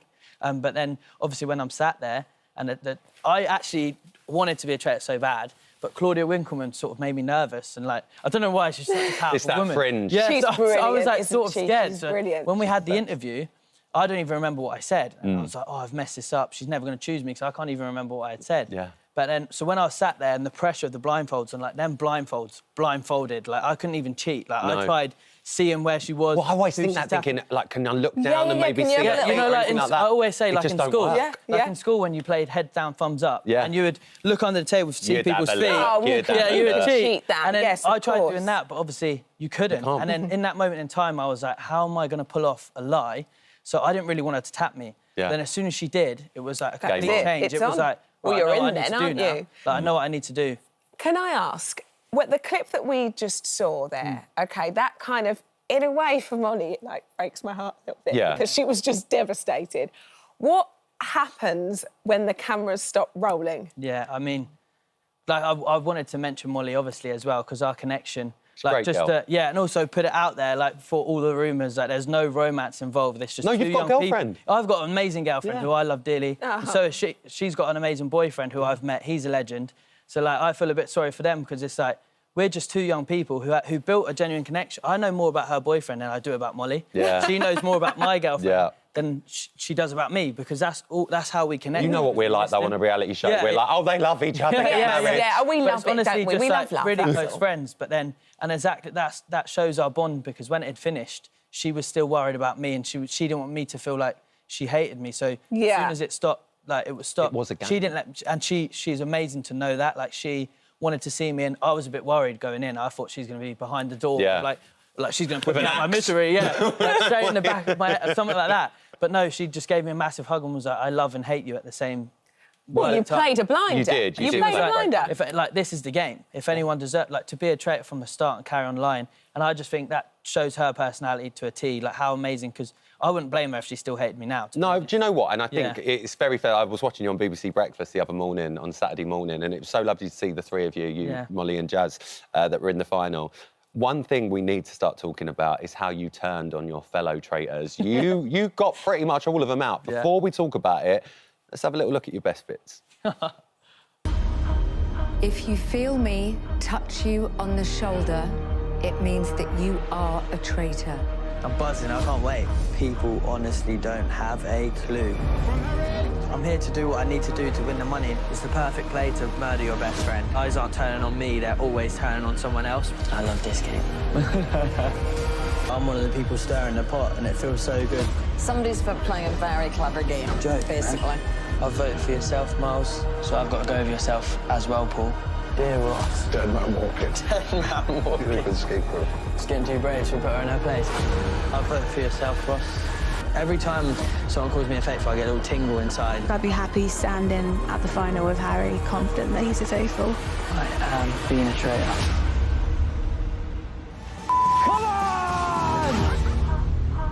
I'm the best traitor in the world. The best thing after you shouting out was, I hope Molly didn't hear that, knowing that she's knocking about. You were a brilliant traitor. You were absolutely incredible. And there were some other brilliant traitors in there as well. Course, Paul, quite notable. Yeah. He thought he was the one pulling the strings in that turret. But you, quite early on, were like, all right, Paul, I'll let you think that you are. But you pretty much were in control of the traitors, weren't you? Yeah, I mean, all of them were amazing as well because, like, I have to big the whole traitors up because at the same time, they could have been so salty. Yeah. So each time I voted for one, I was also stressing, they're going to be like, I'm bringing him down with me, but they never done that, and that's like credit to them as people as well. But like the whole Paul thing, I knew Paul was a big character and I clicked with him straight away, like best friends. But I just sort of looked at him like he wasn't being himself, and he'll tell you that, like he was living this lie in a character that he's made up by like reading mad books and stuff. Yeah. Whereas me was just myself, open book. So he was like, he had to keep living this lie, and it's sort of, I was just like, all right, I think like, I'll just take the back step, like you do you and I'll do me. And like I said, I'm playing my game as just around other people. So can I ask, since this is all sort of, you know, you've finished that in September, and obviously your family and stuff, I'm assuming they were aware a little bit later. Yeah. How does everybody react towards you now? Now everybody knows that you can lie to that degree. I know. Like, how do people receive How's your girlfriend feel? Yeah, like that. What? So I'd be like, oh, what's going on? It's one thing when someone surprises you and you go, you've lied to me, you won't lie to me. I didn't know I was supposed to be there. Yeah. That was too well done. But this is like... next level. Yeah. Yeah, I know. I was there thinking, oh, my gosh, I'm a bit nervous of myself now. Can I even trust myself? Like, massive red flag, but... like, my other half, she's amazing, and she knew what needed to be done to sort of win it. My family always have a joke, like I was speaking to them on the weekend, and I see a few people, it was having conversations with them like this, and then they're like, yeah. Are you telling the truth? But I don't know if I can trust you, though. And I'm like, I don't need to lie anymore. Like, it was just... Well, talking of really trust, one other person I want to talk to you about is Andrew. He was a traitor as well, and love Andrew. I think he's a great guy. He's more of a follower than a leader, I think was what we've seen over the series. But he turned on you in the final. And the best thing about it was I really trusted him. Yeah, and I think he really trusted you, but I think it was just that mindset of, I think we've seen you do it to Paul, we've seen you do it to Ash, we've seen you do it before. Is he going to turn on me? And I think he just tried to get in there too quick. Do you think he played that hand quite quickly? Would you have taken him into the final with you and not turned? Nah. You wouldn't have? I know, it sounds so bad and like greedy, but like, it was like, to me, I just thought I've got this opportunity to win it. Like, it's in the bag sort of thing. And I just, like, and the game's called The Traitors. So if I'm going to be a traitor from the start, I might as well finish it as a traitor. And to be honest, I loved Andrew to pieces, but he had always told me, like, I just want to get to the final. That was it. Like, that just made him happy getting to the final. So I never thought he would turn on me. But fair play to him. I can't say I wouldn't have done the same, because if someone was taking me down with him, I'd been like, hang on a minute. Gone for him. Yeah, I'm coming for you then. So well, someone who did go for you was Jazz. Jazz, yeah. That finale was... if I had longer nails, I would have bit them all off, because it was just ridiculous. Molly is standing there. Jazz decided not to end the game, because it's entirely up to you when you end the game. It could have been you, Molly and Jazz as the game ended, and that's that. He decided to not end the game because he believed that you were a traitor. He was very clever, Jazz. Jazzifer Christie, everyone calls him now. Molly originally wrote your name to banish you. Yeah. And then you managed to persuade her not to because of the friendship that you've got. Have you ever asked Molly this? Because I want to ask her myself. Did it ever cross Molly's mind to think, why has Jazz not ended the game if he's a traitor? He would have won. Yeah, I think a lot of people don't see, like, Molly really didn't trust Jazz anyway, and we had conversations about how we would end the game, and I always said I was happy to end it with her and Jazz, and she was like, are you sure, like, talking about the finals, because she was never happy with Jazz. Like, she always had suspicions. Like, Jazz was an amazing person, but like I say, that's the hardest thing about the game is you have to trust someone. Yeah. So it's the build-up. Hopefully you don't trust the wrong person. Molly. Oh, my gosh. But, like, you have to, because if you have a theory and you need support and you need backing, if people don't trust you and are confused a bit by you and are a bit suspect, they won't really believe anything you say either. And then also the other end of the stick, if people are coming for you, you need these people as like a support group around you. So even if that's one or two people, you have to go in there and trust. And obviously, I got really lucky with building that connection with Molly, whereas he didn't. So we had already spoke about that situation, and she didn't really trust him at all. And well, luckily for me, she there you go. Luckily for you, Harry, you were Just incredible. Honestly. First traitor to ever win the UK version. Yeah. Congratulations. And your bank account's looking very healthy today. Looking quite well. What are you going to do with it? I don't know. Should we just all run off and go get a porn star martini? I'm more than up. You can take Molly on holiday, though. Got to take Molly away. Yeah, I owe Molly 100%. Deal. Yeah. Harry, some way. you've been great. So good to see you. Well done. Give it up for your traitors winner, everyone. Well done, eh? I appreciate it. Doing everything I tell my children not to do. Kids, don't watch this. You shouldn't lie, OK? Don't do it. Don't do it. The lovely...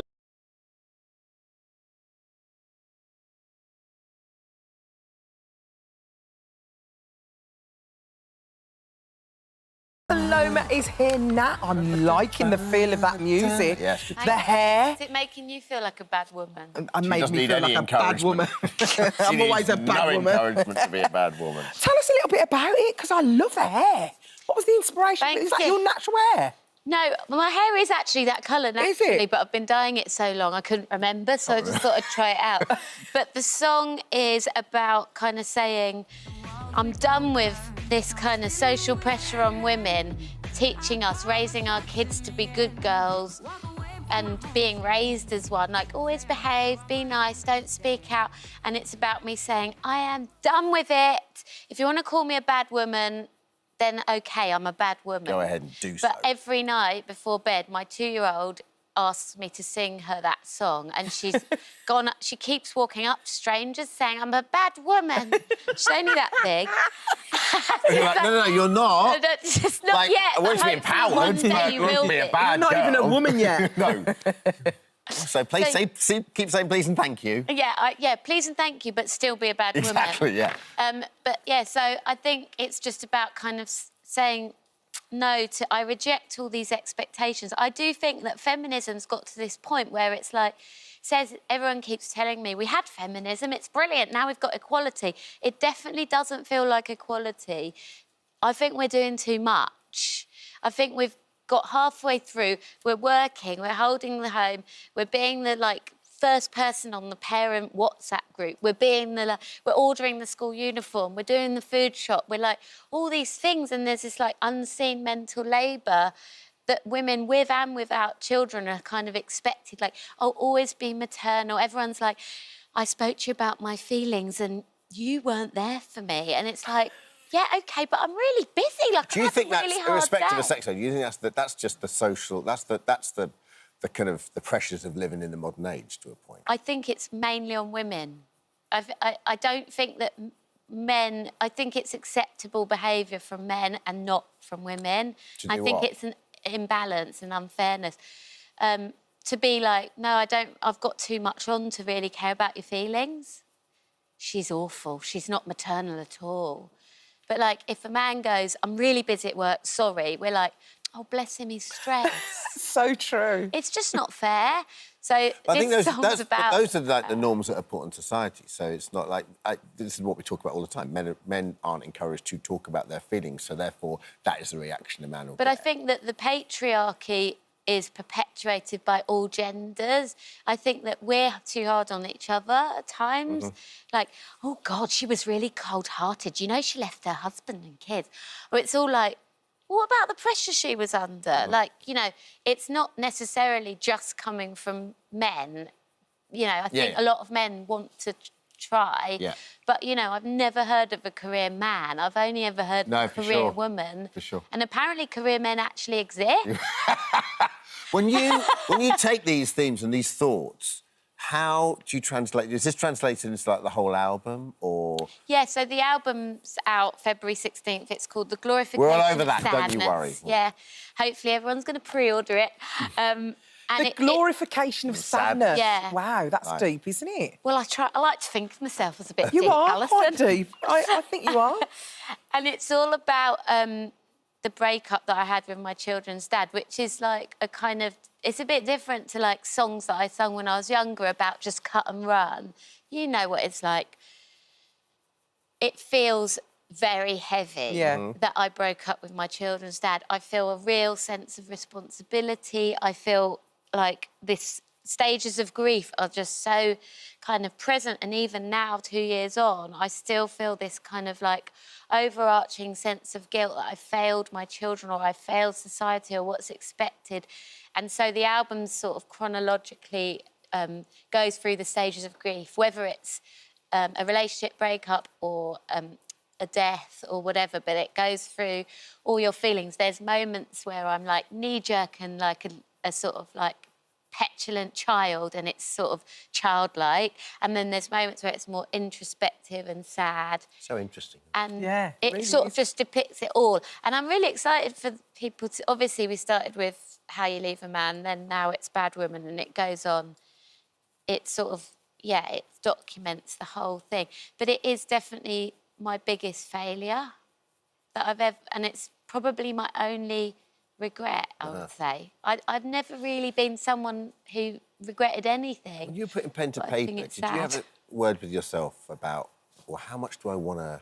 Because if you're going to do this, I suppose you've got to be all in, haven't you? If you're going to write an album, literally, it's so sort of raw and you processing. Did you hold back at all, or you thought, like, how much of myself am I going to share on this? I can't really hold back as a person. I'm not very good at it. Firstly, Paloma, it's not a failure. This is life. People split up. You know, just the fact that these children, you know, it's the children's dad that you split up with doesn't make you a failure. You might even find that it's your biggest success. You're a single mum. You're a pop star. You're absolutely smashing it, and you look like you're from France. I mean, what can I say?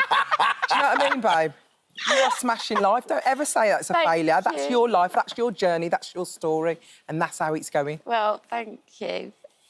You're amazing. You're like the beacon of it all. Some good therapy. No, I mean it. That's really good advice. I felt that failure when I split up with my son's dad, but, you know, his dad now moved on. He's married. He's got 3 other children. They're part of our family as well. Yeah. You know, you don't know have a really good how it's going to work out, his story. It's part of your story, and, you know, we have ups and downs, I'd say don't we? it's changed shape, the relationship, but it's definitely probably going to be the longest relationship I've ever had, because it has to be. And we're really good friends, so that's... Tell us about this tour, because this is... Are you taking the kids with you? What's going to happen? Of course. Oh, this is going to be so exciting. I can't leave my kids behind. So they're coming along. Yeah, they always do. Although the older one will be in school, but I've scheduled it so it does go over the Easter holidays. So then we can do a bit of tour on the Easter holidays. Right. That's on purpose. But yeah, it's in April. I'm really excited. It's why I do this job. I love playing live. And you can see your audience as well. 14 sold-out dates already. I'm so excited, and there's still some left. Yeah. So hopefully... Well, we might come, might we? Hopefully you guys will come. Alona's having the glory. Not in the Easter holiday ones. On February the 16th. Tickets for the UK tour are on sale now. Paloma, thank you. We love you, Paloma. Thank you so much.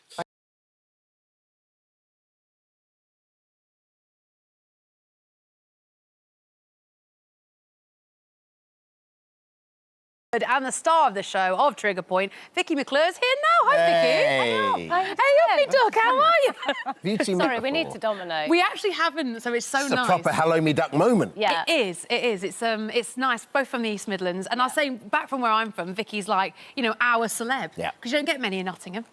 Well, the thing about Vicky, though, is you fly the flag for Nottingham, don't you? You adore the place. I do, yeah, I do. I'm very proud of where I'm from. My mum's here with me today. Oh, yeah. Hi, Mum. So, Trigger Point back on Sunday. So if anyone's missed Series 1, just fill us in. Yeah. So we're following a group of expos, basically, that work within the Met, and it's the different threats throughout London that, you know, they're on the cases of. But there's so many characters within it and relationships that are... torn apart, let's say, and Series 1 was, we lost so many characters.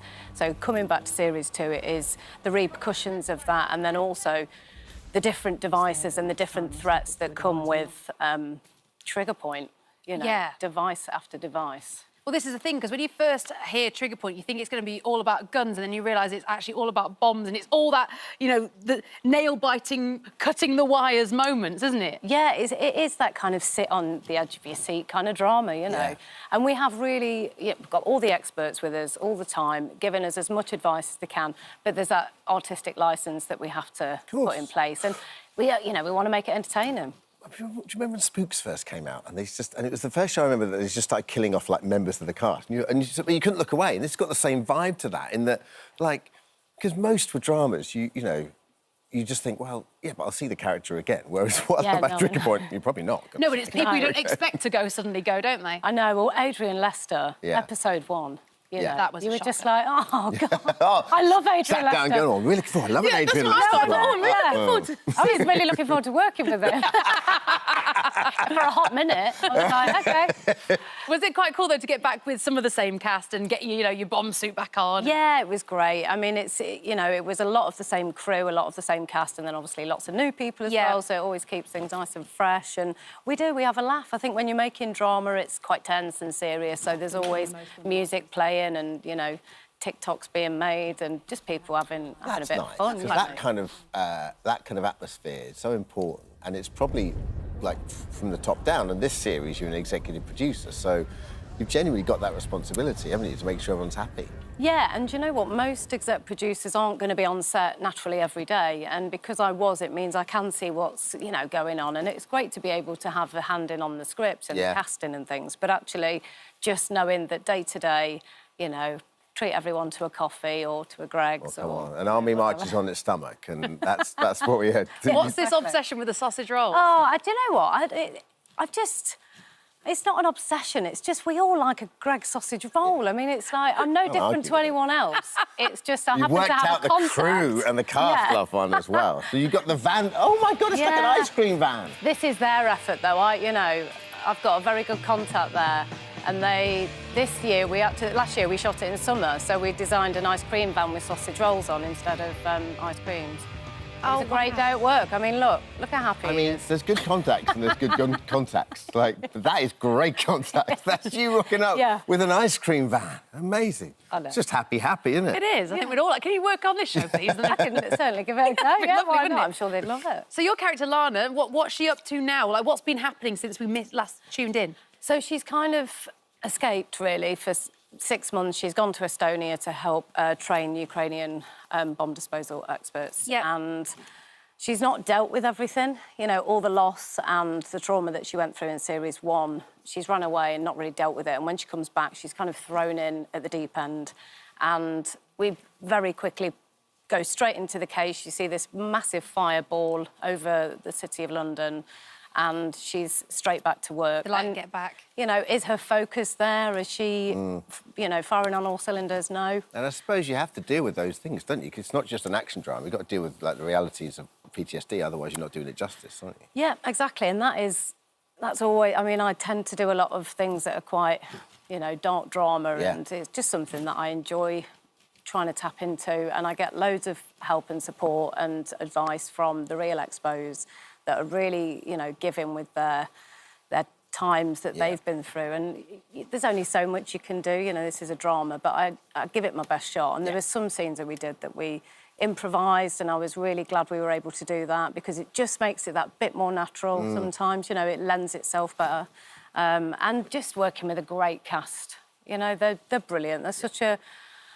Everybody's got energy. We all want to make it... Yeah, exactly. We just want to make it a great show. Well, it is, and it got such a lovely reception for season 1, so we're all very excited for the new season. I know you've not stopped, like, since. You've been everywhere, you've been doing all your charity work, and then did you visit the King? You were at the palace, weren't you? I did, yeah. And, yeah. With your mum? With my mum, my dad and Johnny, yeah. We went to Windsor and I got an MBE, and, yeah, it was funny, actually, 'cause as you're walking around the palace, sort of going different sections, my mum said to somebody, oh, can I ask who it is? Because you don't know who it is until the day. And they said, it's the King, madam.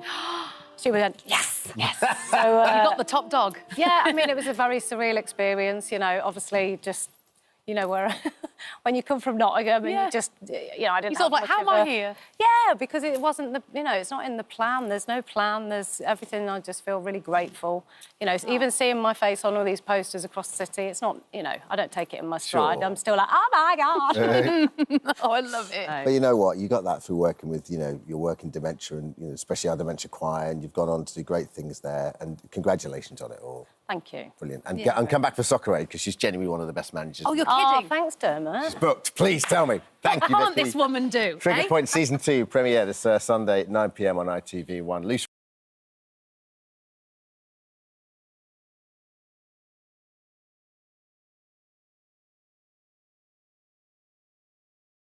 Consider this your final spoiler warning. We are about to bring you bang up to date with last night's episode of The Traitors, and it all ended with a beautifully timed bombshell from the latest contestant to leave the castle. Take a look. Honestly, boys, I feel like we can win this. Ross, I think it's you. I've got to start thinking and doing traitorous things. I chatted to Andrew. He thinks you're being elusive, man. I'm super suspicious of Ross. All eyes are on Ross. If they get rid of Ross, and it's another foot in the door for me and Andrew. You're desperate and are scrabbling to save yourself. You said to me that Andrew told you today that I was moving hella elusive and that. No, we never use the word elusive. Look at this, man, because you have barefaced lied to me. I voted for yourself, Ross. I voted for you, Ross, tonight. Ross, you have received the most votes. I was actually the son of someone, and that person was Diane. Guys, I am a traitor. So good, I love that moment. And you know what? Yeah. Diane isn't here now. Oh. But Ross is. Hey, Ross! How are you doing? You OK? Yeah, so cool. How are you doing? I'm all right, you know. I'm all right. It's funny because you watch it back, so I watched it back last night, and you can't help but get transported back to the moment. And so, you know, I was going through an emotional roller coaster, getting angry at the round table, you know, having fun with it at the end. So, I mean, to get people up to speed who have seen it or maybe aren't really sure what The Traitors is all about, for most of the show, you've been playing a faithful, trying to spot who in the group is a traitor. Yeah. Then you got recruited, and that's where actually all just went a little bit wrong. But is that because you were still in faithful mode? Yeah, a little bit. Like, I'm, you know, 100% faithful through and through. There just wasn't enough time to implement a game plan, right? Yeah. You know, I had all these thoughts in my head of what I was going to do. Sit down at breakfast, Zach is straight in there, couldn't have a sip of coffee before. You know, I need a bit of sustenance just to get the brain ticking, and when you've got someone just gunning for you straight away. So, you know, it was just hard. It's hard to be in that situation and get your game plan across in such a short space of time. The show is so interesting for me because having worked on Big Brother for so long, where basically, you know, it was a game show, but largely you won from being the most amiable and, like, the nicest person to live with. And trustworthy. Always. Right, exactly. Yeah. So when people kind of betrayed trust in the house, it was quite a big thing. It's the whole point of the show. So there's kind of, you know, you're not in there to make friends as such, but it's kind of fair game, isn't it, really? It's fair game.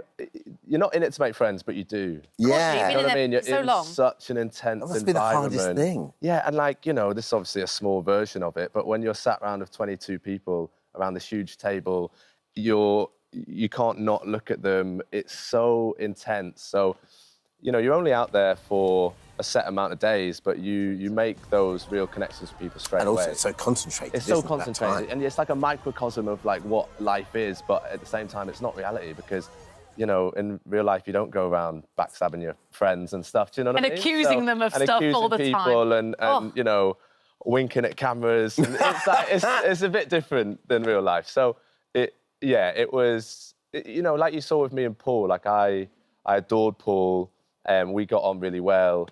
And when I found out he obviously was a traitor, you know, every part, like, I didn't feel annoyed or anything. I just thought, fair play to the man. Yeah, well played. Like, I didn't realise, I hadn't watched the season before.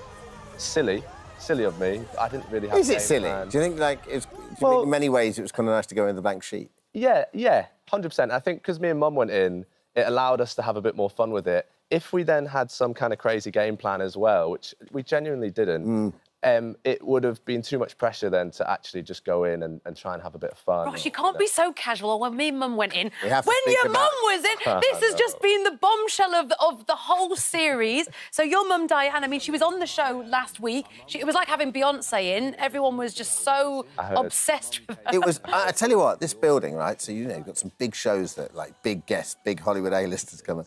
This place, there was just a frisson when your mum came in. You could honestly go, is she in? Have you seen her? Like, it's unbelievable. Richard Arnold was there. Graham Norton's people were outside. I mean, everyone wanted a piece of the big D. Oh, and You she know played what? it so Oh, well. that doesn't sound right, but OK.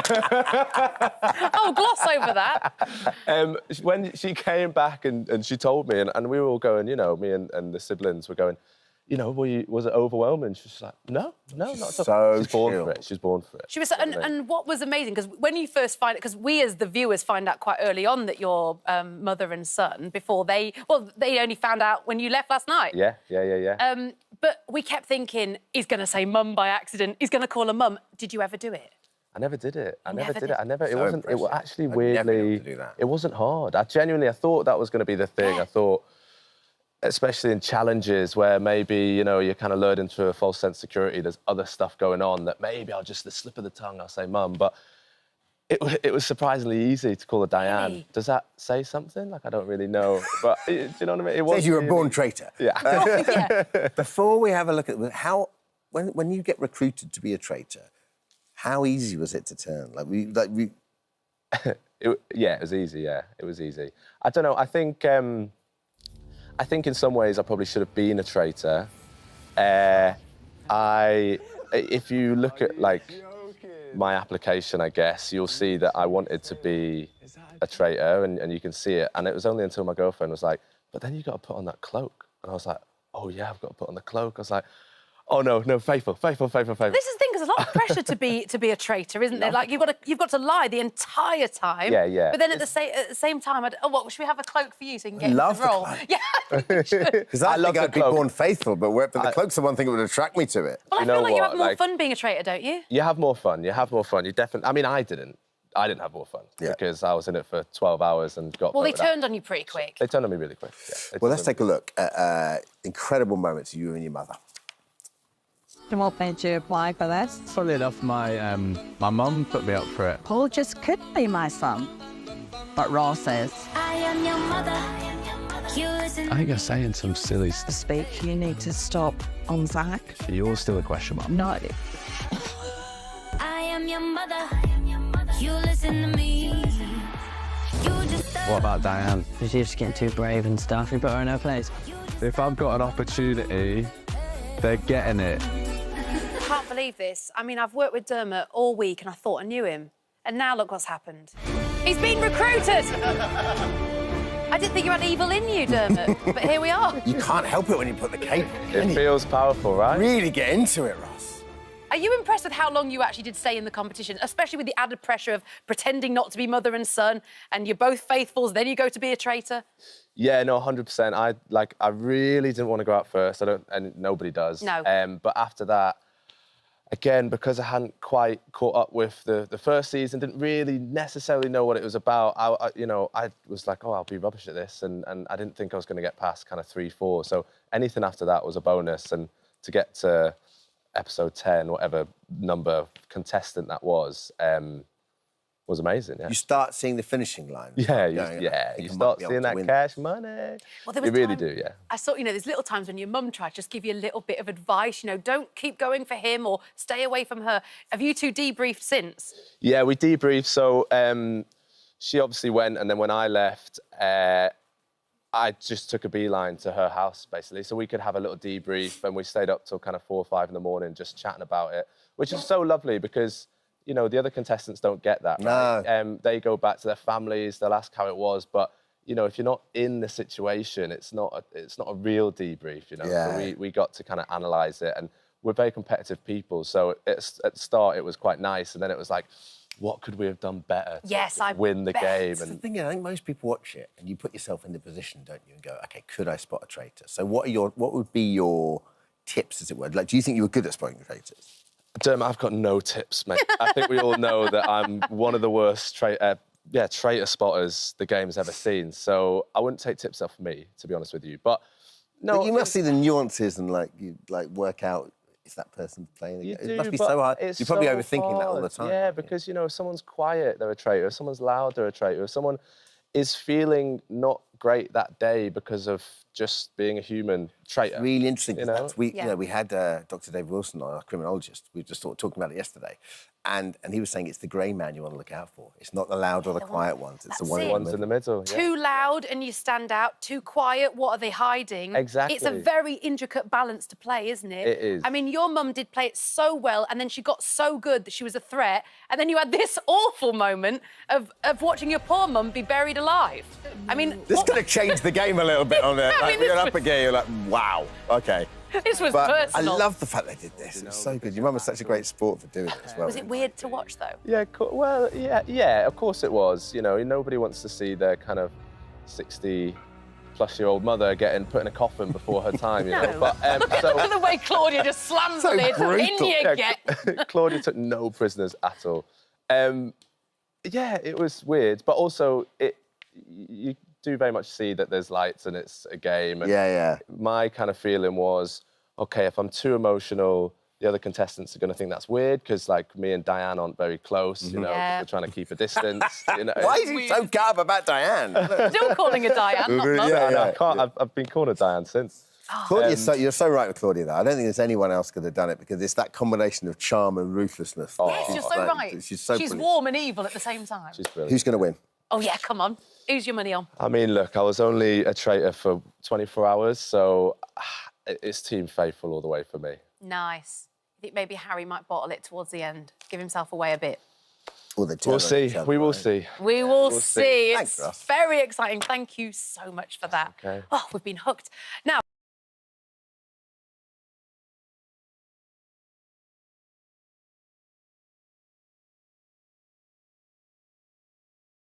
yes, amazing. And the stars of Lift, Kevin Hart and Gugu and Barter all join us now.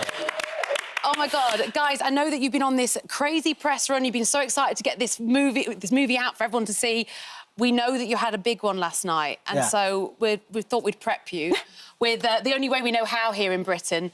Cue Phil Vickery. Thank you, Phil. Oh wow! Are you? Oh, this Bloody Mary. Yes, oh my God! Thank you. Oh my God! I'm gonna drink it. Do it. I'll leave yours there. Thank you, my love. Cheers. Cheers. And wait for that. Still coming. Thank you so much. Yeah, just in case. Just in case. Thank you. Thank you. Don't listen to them. Yes, thank you. Enjoy. Now this is called a welcome package. Thank you so much. How was? I don't want to go into any details, but was the night fun last night? It wasn't a crazy night. I just drank some stupid stuff. I drank like an old bottle of tequila. Oh, that's vintage tequila. That'd do it. Yeah. That's not a crazy night. But I want to make not like at a party atmosphere. I'm not in a nightclub. Just at your own, smashing it. Just at a dinner. We just decided to drink it. And it was smooth there, but I'm paying for it today. Yeah. But it's okay. Listen. Look at how I pop up for you guys. There we go. I'm here. I'm ready. Congratulations on Lift. Streaming now on Netflix. Tell us about it. Because, Kevin, I mean, I'm just doing my research here. So you produced it, and then... Yes. Incredibly, you landed the lead role after producing it. And then you cast Gugu. I mean, this worked out pretty well for you. I got very lucky. I got very lucky in casting myself. No, you know, our company, Heartbeat, is... definitely growing, and I think the beauty of growth, of course, is the trust that your partners start to have in you. And Netflix, unless, you know, they're trusting us to say, hey, can you guys manage a budget of this scale? You know, you're talking about a $100+ million movie. And Simon Kinberg, who, of course, has operated in this space for quite some time, he acted as a partner, and we put the pieces to the puzzle together and put together what I would like to say is an amazing global IP. So I can't wait for people to enjoy it. It's action, it's adventure, fun, to Gugu's point. There's it's love really story. fun. There's so much that the movie offers. Do you remember, like, the British show The Hustle? Yes. How good that was. Yeah. It's like a mixture of that sort of meets Ocean's 11. Right. Meets Mission Impossible. Tom Cruise is coming for you, I'm sure. Yes. But Gugu, talk me through, because it is action-packed, and you were doing loads of this action yourself as well. Yeah, you're right. I mean, that heist genre is so much fun. And I think for me, having come from some more serious dramas lately, you know, a couple of psychological thrillers like The Girl Before and Surface and obviously Loki, like where my characters are very intense, you know, this, I get some serious action, as you can see. So many stunts, you know, which was really, really fun. And I think, you know, all the fight choreography, not just learning these fight moves, but also the plane set was moving, we had turbulence, we had the plane rotating. So it was really, really full on. We even had, you know, these incredible action sequences down the Grand Canal in Venice. The movie opens with this boat chase. So it was very iconic. I mean, you see where that 100 million goes, right?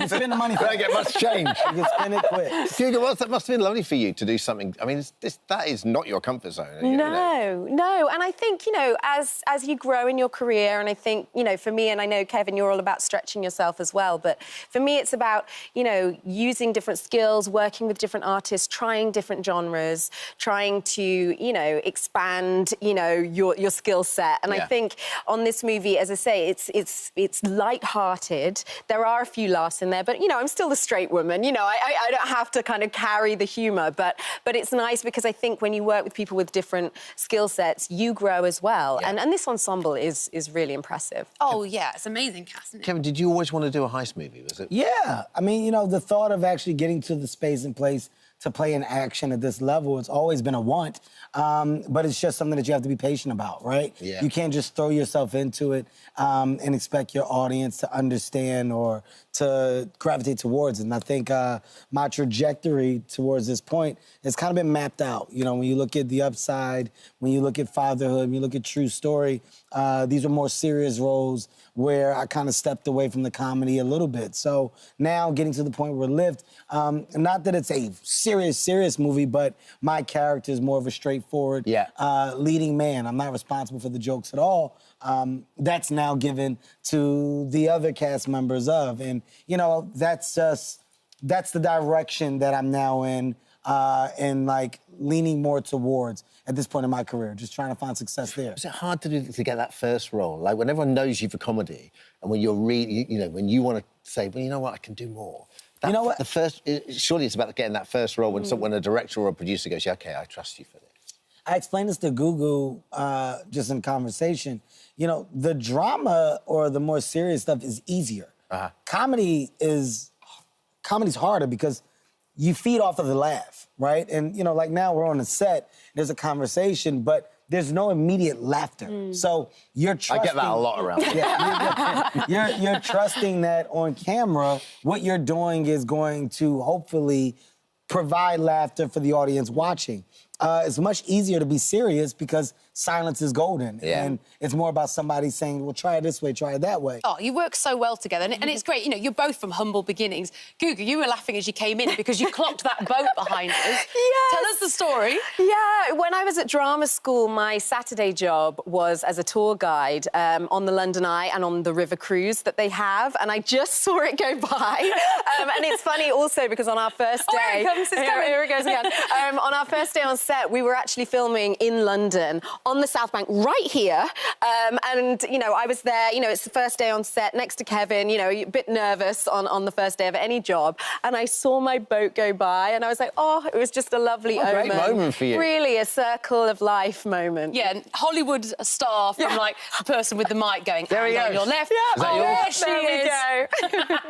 That's so cool. Right now, what would you be saying if you were Oh, my gosh. You know, what I always used to say, because I always knew what was on at the National Theatres, and as an aspiring actor at the time, I always had way too much detail about the productions. I'd be like, in the Olivier, you can see this. You know, in the Littleton, you can see this. I knew exactly what was going on. I was like, there's the Globe, Shakespeare's Globe. This season, this is what's on at the Globe. You know, the tourist going, where's Tower Bridge? I know, exactly. Kevin, did she do this to you? Is this... She gave me like a brief tutorial as to what she did, but it was a full circle moment for me. I mean, and that was our first day of working. So, you know, you're looking for, not icebreakers, because we had rehearsal time, we had been around each other, but it was like a nice, like, comfort within the day of, oh my God, Kevin, here's a great story. So I used to work on that boat, and it was pretty dope. I mean, anybody that can have, you know, that level of ground and make it, of course, to where they are, it's always good to hear. And Kevin, producer Kevin, you've got a great cast on this as well. I mean, it's just like, it's all killer, no filler, isn't it? Jean Reno. Yes. I mean, Bert Gorman's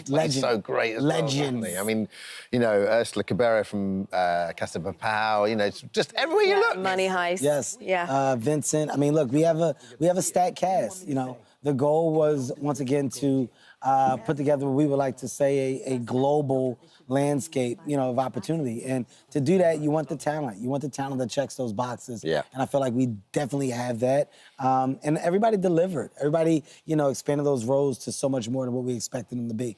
And you want a WhatsApp group now with kind of Hollywood hard guys? You talking about my action? Action. 100%? Yeah, my action group. Who's in charge of admin? Well, I put it together. So who's in there? Who's in there? Action stars. It's just me, Tom Cruise. You know, we have Sylvester Stallone, Harrison Ford, Jet Li, Jackie Chan. Just all the guys. But you've not invited Dwayne Johnson, though? He's not in it. He's not in it, He's not in it. He's in another chat, but we muted him, so he doesn't know, like, what we talk about. It's like, the guys aren't getting back to me lately, apparently. I've started this action chat thing, like, as a joke, but it's expanding, and I love that they're going to see it one day, and they're going to go, like, what is Kevin talking about? Where is it? No, what chat? Just saying random names. Vin Diesel. All we do is just talk about action. Guys, thank you so much for joining us. Thank you. Thank you for having us. appreciate it. I hope you enjoyed your hash. I mean, you barely touched your hash brown. Well, I did have a sip of the Bloody Mary, and I almost ran off set, but I kept it together. In that case, then don't imbibe anymore. If you fancy joining Heist in the Sky, you can stream Lift on Netflix now. Thank you, guys. Thank you, guys.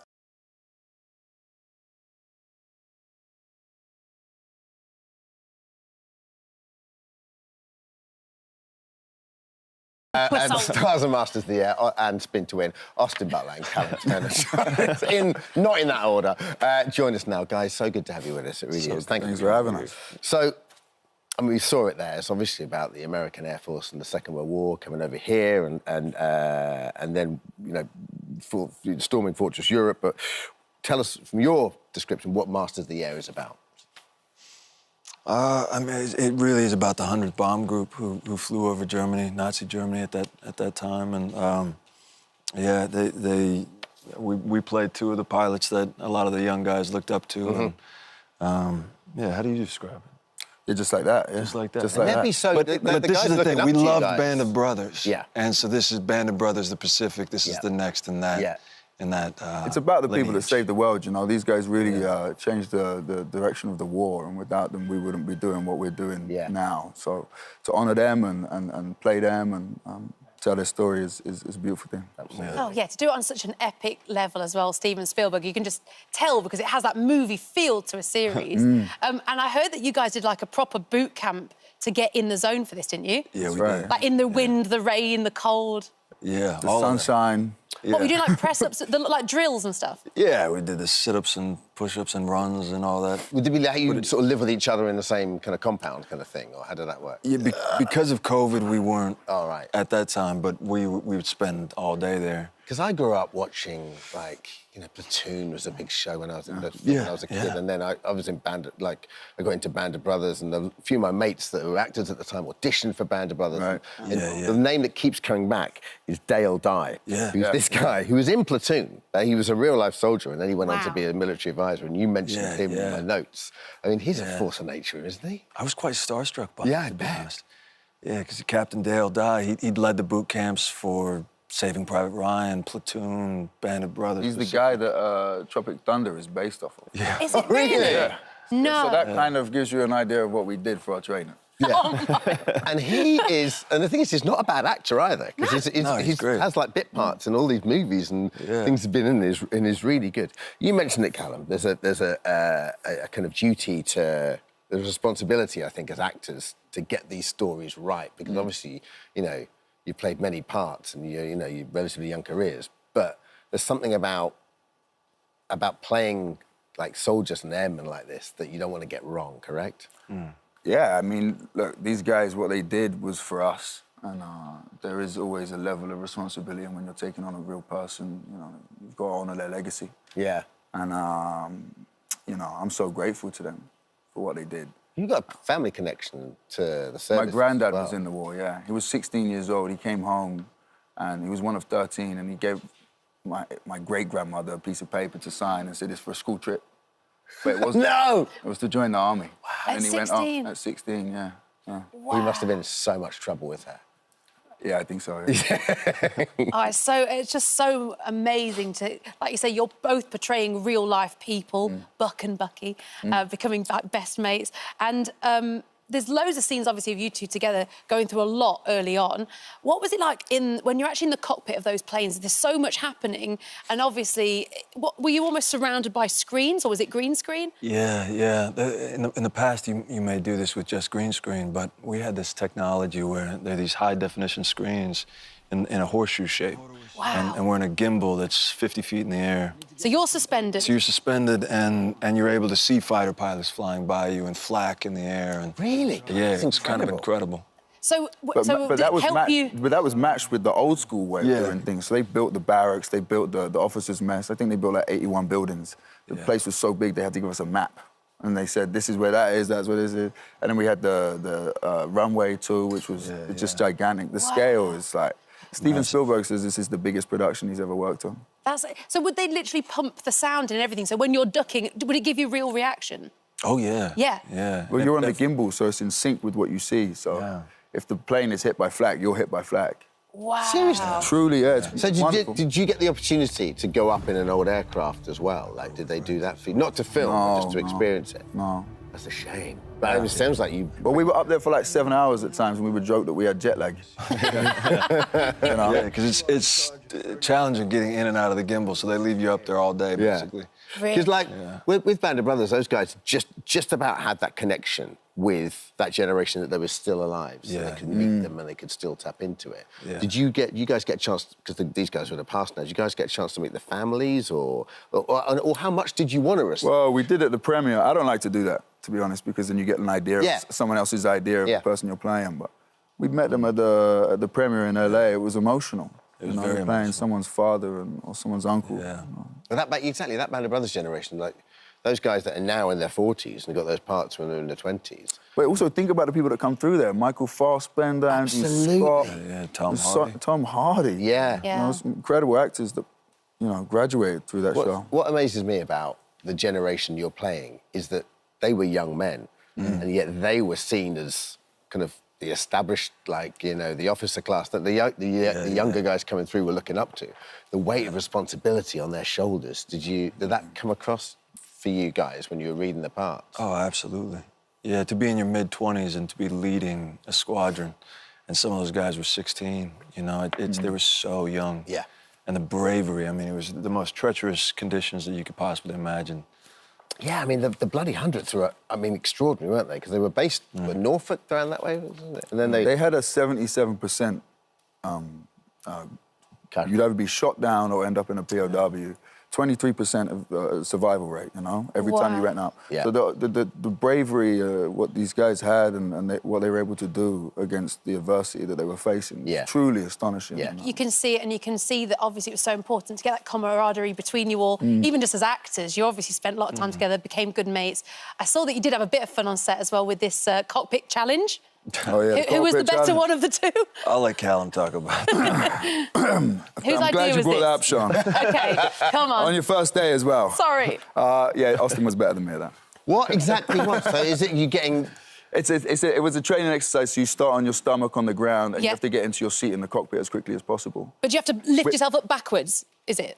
You have to get in through the hatch, yeah. And you have all the gear on. Yeah. It wasn't an easy... He did it in 5.5 seconds and I did it 8.8. But we don't like to talk about that anyway. To be fair, mitigating circumstances, Callum, you are quite a unit, though. So I'm much bigger than him. You Thank would be...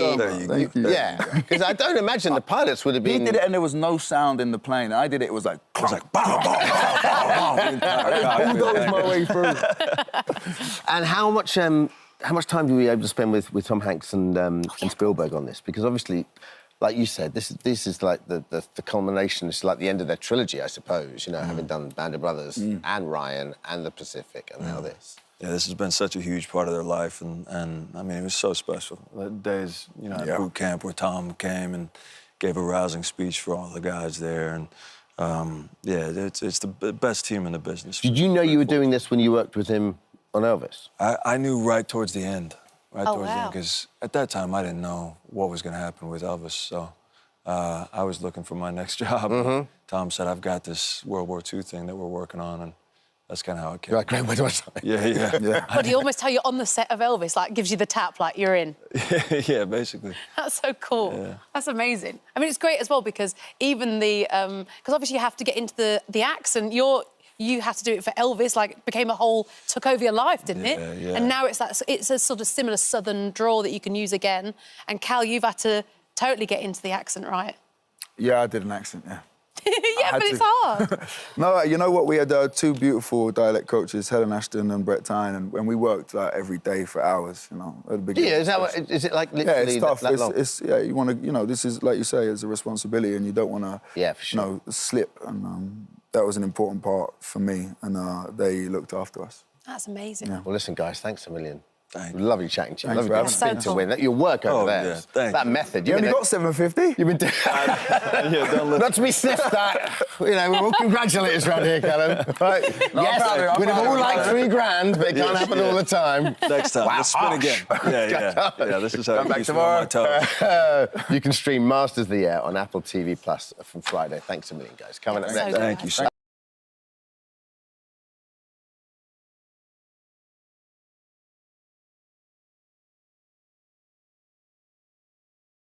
We'd be so bad at this. Graham, John doesn't have to tell us. We'd all be so bad at it. So good. Yeah. So tell us the premise of the show. Right, so it's very simple. They chuck 10 of Ireland's best comedians into a room for 6 hours, and they can't laugh, but they've got to try and make each other laugh. So there's one, it's delicious watching people trying not to laugh, but also, as a kind of performer, it's lovely watching people doing shtick in front of an audience of 9 who've already told you they're not going to laugh. It's sort of... And I think you can laugh. You're just... You're yeah. You're the Wizard of Oz, right? You're behind the curtain. My job is so... I'm literally sat on a sofa watching telly for 6 hours. I do that on my downtime. That's my life.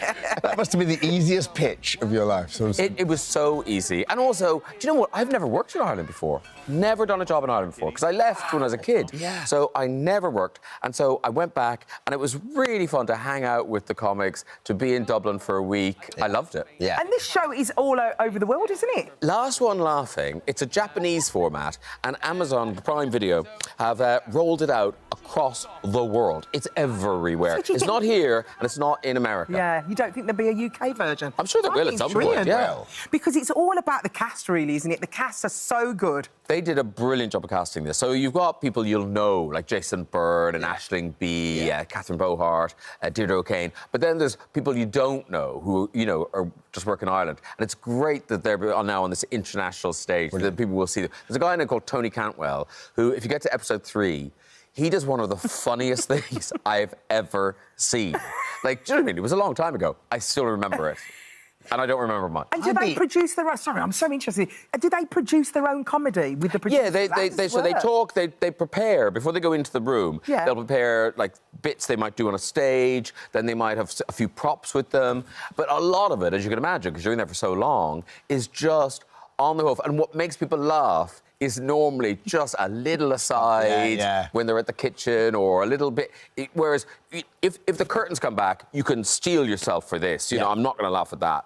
But you're caught out with the little things. And then if they laugh, then you come in with the yeah, I come in with a card. There's a yellow card and a red card. It's a sporting thing, Dermot. Yeah.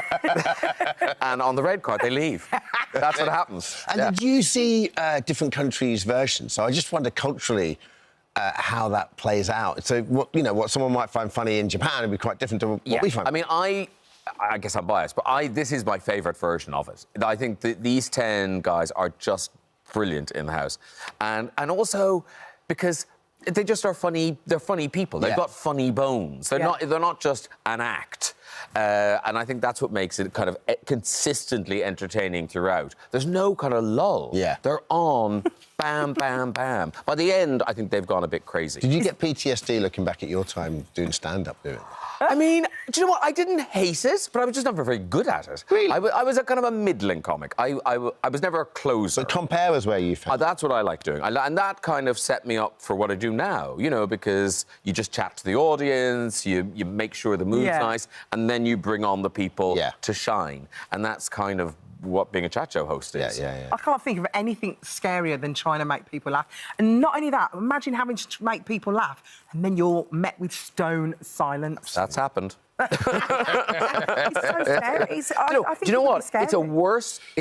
having had it happen to me, it's worse to watch than it is to have happened to you. Yeah. When you're going through it, there's a kind of a weird calmness overcomes you, and you're just like, oh, well, here we go. What can I do? Whereas in the audience, I hate it. Like, we love the Graham Norton Show so much, and you're such a, you're so good at your job. Have you ever had a panel where like a sofa where... Because invariably there's always someone you can go That's what I think. I can't remember a night where no one on the sofa was any good. Do you know what I mean? That, like, to have a clutch of duds would be hard.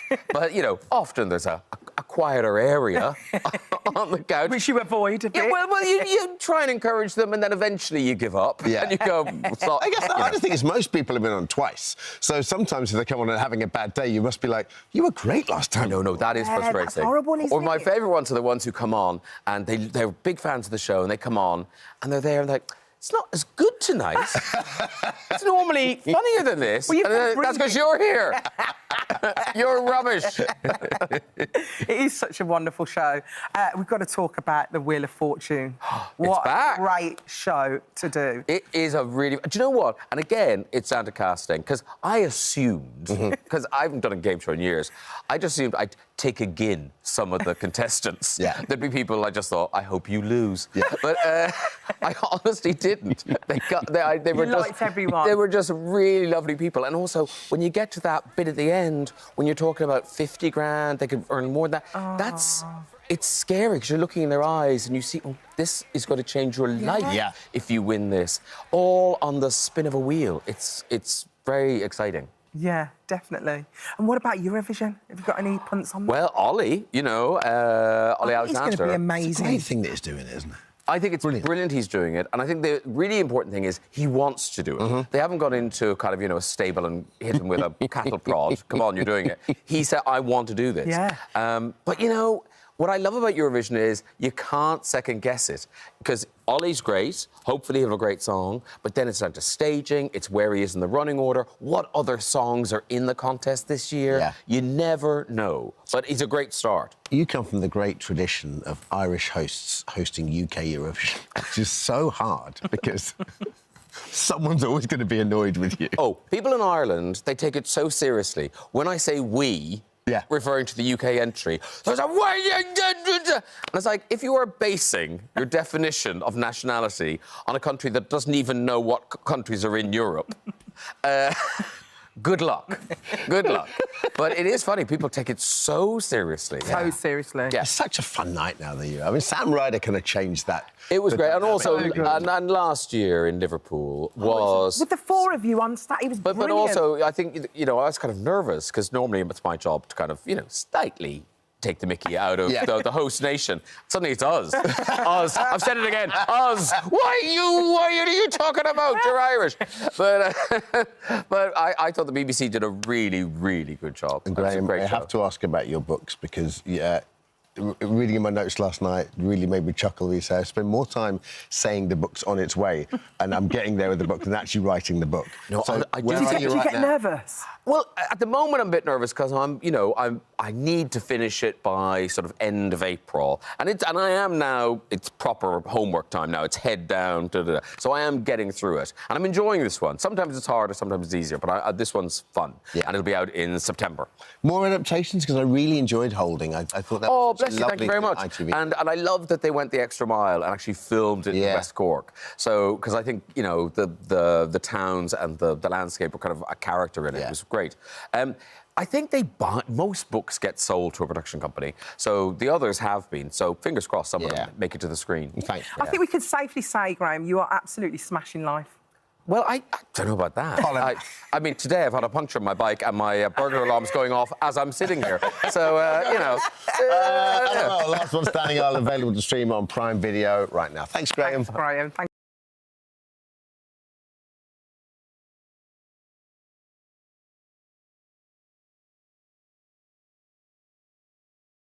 very excited now because Tiny Temper, the whole studio, there's an air of excitement in the studio today.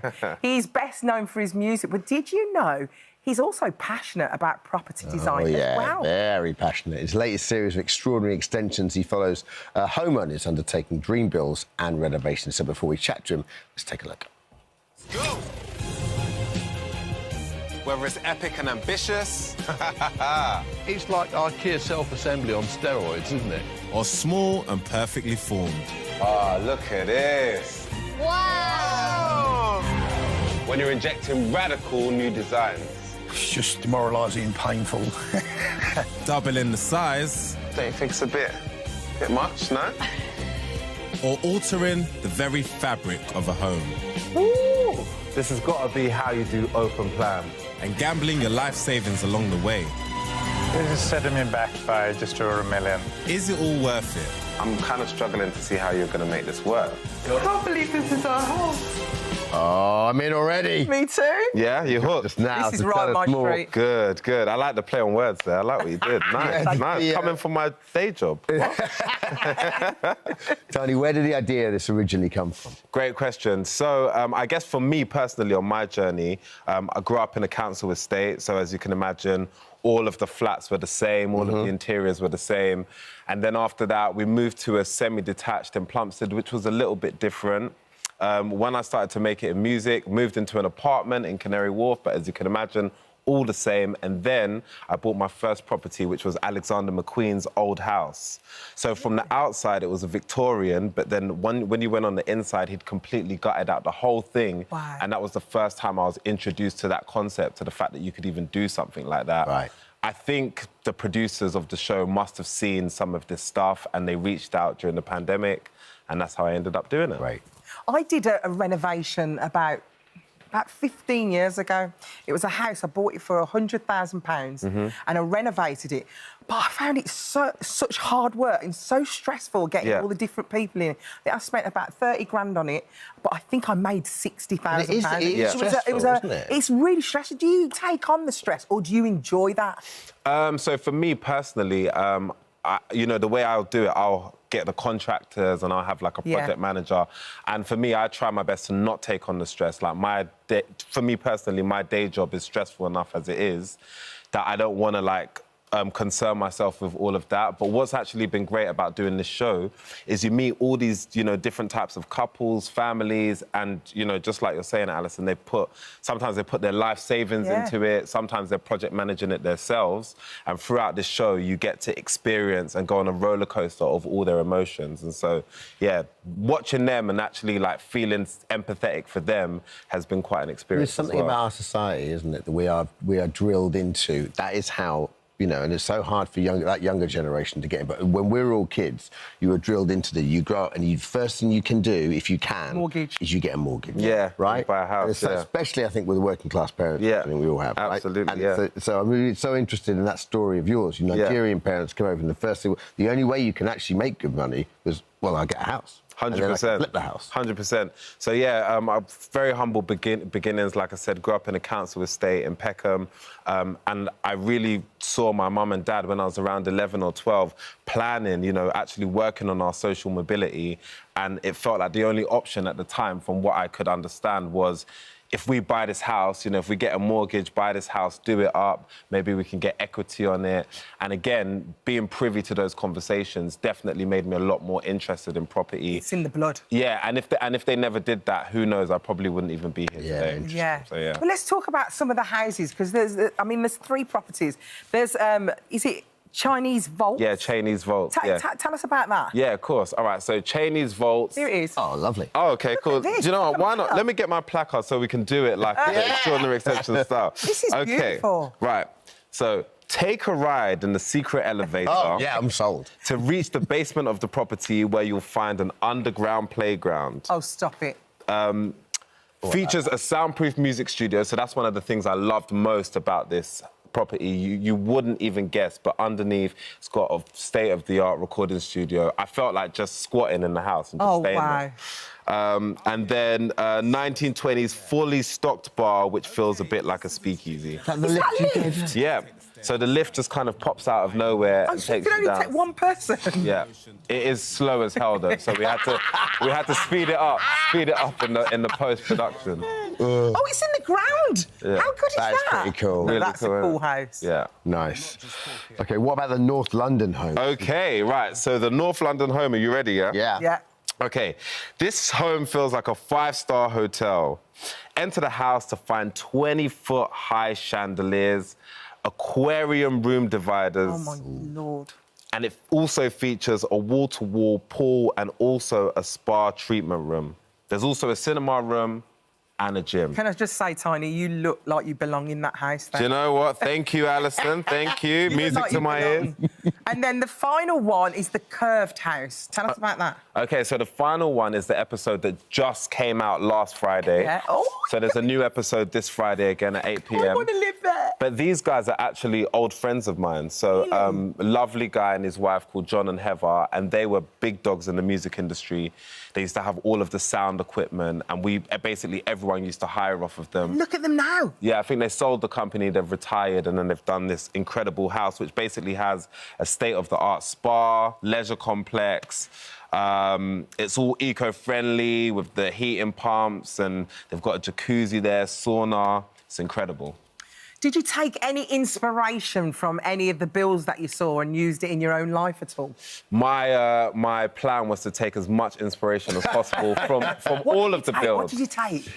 So basically, I recently bought a new studio in Northwest London, and this studio is actually going to be open to the public. So there's 5 studios, there's a studio complex, and one of the things I saw in John and Heather's was this thing called AccuPanel.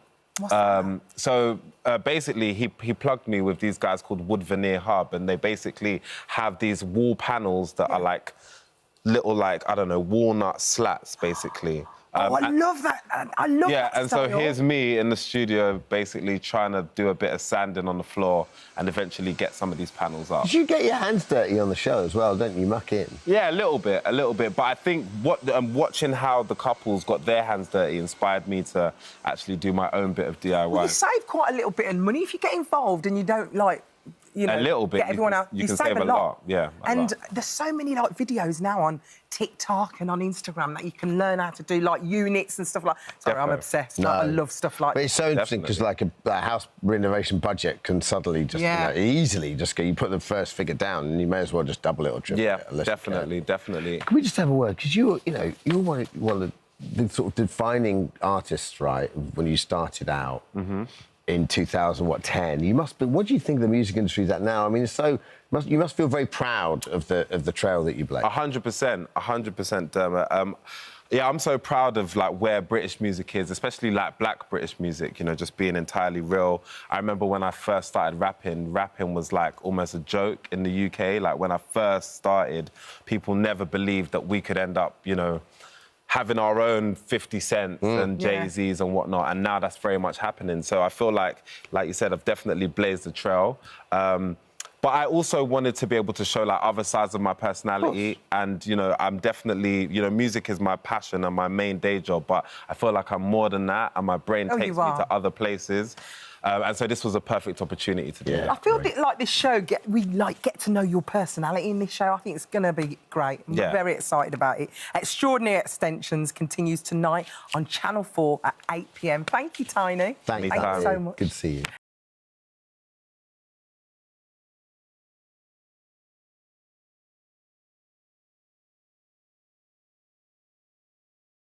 The nation's keenest celebrity camper, Johnny Vegas, joins us now. Hiya, Johnny. Lovely to see you. I wanted to be in that fashion item. You should have.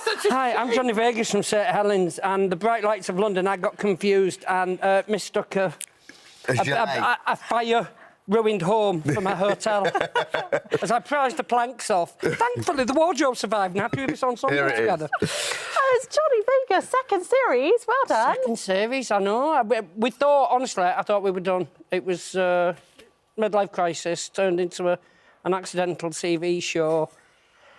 And then it was kind of the victim of its own success. It did so well, and it took over the farm, and the farm really needed to sort of get back to being a farm. So suddenly we were right back at square one. Why did you think you were done then? Because it was so popular. It was so popular, but for me, the journey of it had finished, and it was a joke with Bev about I want a helicopter, and I really was like, well, we're up now, we're running. Yeah. We're here. We couldn't expand because of planning permission. And then suddenly it was like looking for new land. I just couldn't help myself. It's like a sickness. After completing Patricia, you can't help yourself. And Stuart rang me and he went, if you're serious about an helicopter, I might have one. If you want to go and look at helicopters, you can't say to someone like me, if you want to go and look at helicopters. You know, the bag's already packed. I'm in the car, start the engine. Where'd the whole thing come from? Just take us back to the origins of the first series. The origins was I had a camper van that I used and I went away writing. Did you love it? It was really helpful. Loved it. Loved the lifestyle. It was great. Really appealed to me. My dad passed away and I found out he'd always wanted a camper van. Yeah. And I just at that stage in life, I going, do you know what? If not now, when? Yeah. That's all I can say is, My camper van got stolen, and I was like, if I'm going to replace it, almost in memory of my dad, but also naming it after Mum, I was like, I'm really going to do it instead. Then I got drunk, then I went online, and then I bought a Maltese bus. When I could have bought something in the UK, it would have... I mean, the story wouldn't be there and the romance. Brilliant. But it was... I bought something that we virtually had to rebuild from the chassis up. Yeah. But it wouldn't have been the journey. It was great. And this thing of rescuing vehicles, it's lovely. Yeah. There's just stuff that was built in a time and an age, it can't be scrapped. You just can't let them go. And what can we expect from this second series then? What have you got in it for us, Johnny? Because your stories, I've never known something, all these things to happen to one bloke. It's like, how's Patricia as well? Patricia's gorgeous. I got distracted because Oscar the helicopter became the new sort of... Patricia. A kind of star of the show. And he was at one end of the field and Patricia was at the other. And I did have a point of looking over and she was looking a little bit tilted and I could almost hear my mum going, oh, moved on, have you? And I went back and I stayed on Patricia and I'm talking to a bus. I'm going, you're still my number one. You know what I mean? You are. You might be a bit flashy, but promise me, I'll always She's luxury. She's out and out luxury. I mean, Oscar's brilliant. The boat we rescued was madness. Yeah. For the amount of rebuild and what we had to do to make something of it. But now, it's stunning. It is I'm not just saying it, it's the most romantic getaway. Don't stay on Mahalo if you're not getting on with your partner. But because there's nowhere to go. But the lovely thing is, by doing all this, like, restoration stuff, you find your people as well, because you find the tribe, don't you? Absolutely. I mean, in the first series, finding Jim and Claire, that's what led to the Glamp site. I had no intentions of opening a Glamp site. It was just going to be a solo project. And when Plum got in touch and got me to... I think they knew what they were doing. Yeah. You suddenly go, we've all got the same intentions. Stuart, with Oscar the helicopter, was just the hours he put in. And again, going to Jim, you find these people that don't reject these mad ideas you have. And that's the real... It's kind of a good kind of infectious energy of going. Talking of finding your tribe, we got to ask, how's our Bev? How's Bev doing? Better than me in every way. She's organised, she's driven. Still having a few arguments? She runs my life. This series, I was on site a lot more and there was a lot more kind of hands-on getting the site up and running. Yeah.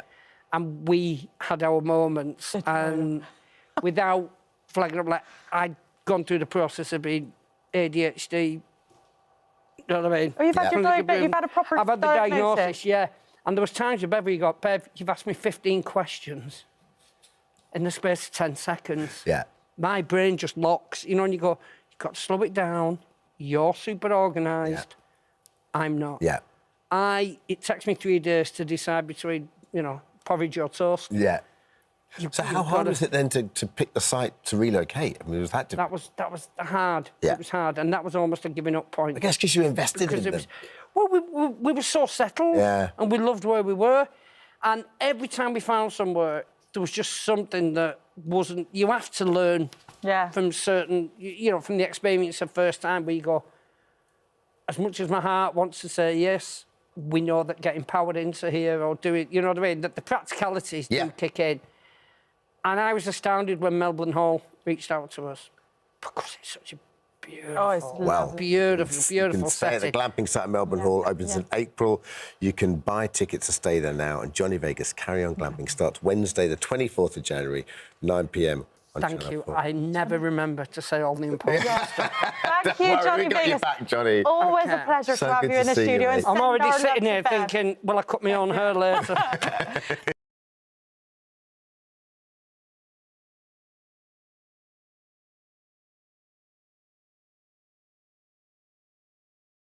It was 78 miles an hour. Yeah, I'm sorry. Slow down, man. Always living in the fast lane. Congratulations on 8 series, and you're filming series 9 as well. That's still on hold. Just finished series 9, yeah. But who would have thought 8, 9 series. So I think that's a real testament to the production team who make it, the writing of Daisy Coulomb, and I think we've had a fantastic team making this, and I think that's why it's so successful. And the exec producers. You're very and kind. those sort of people. The North Star. It takes us through all of the series.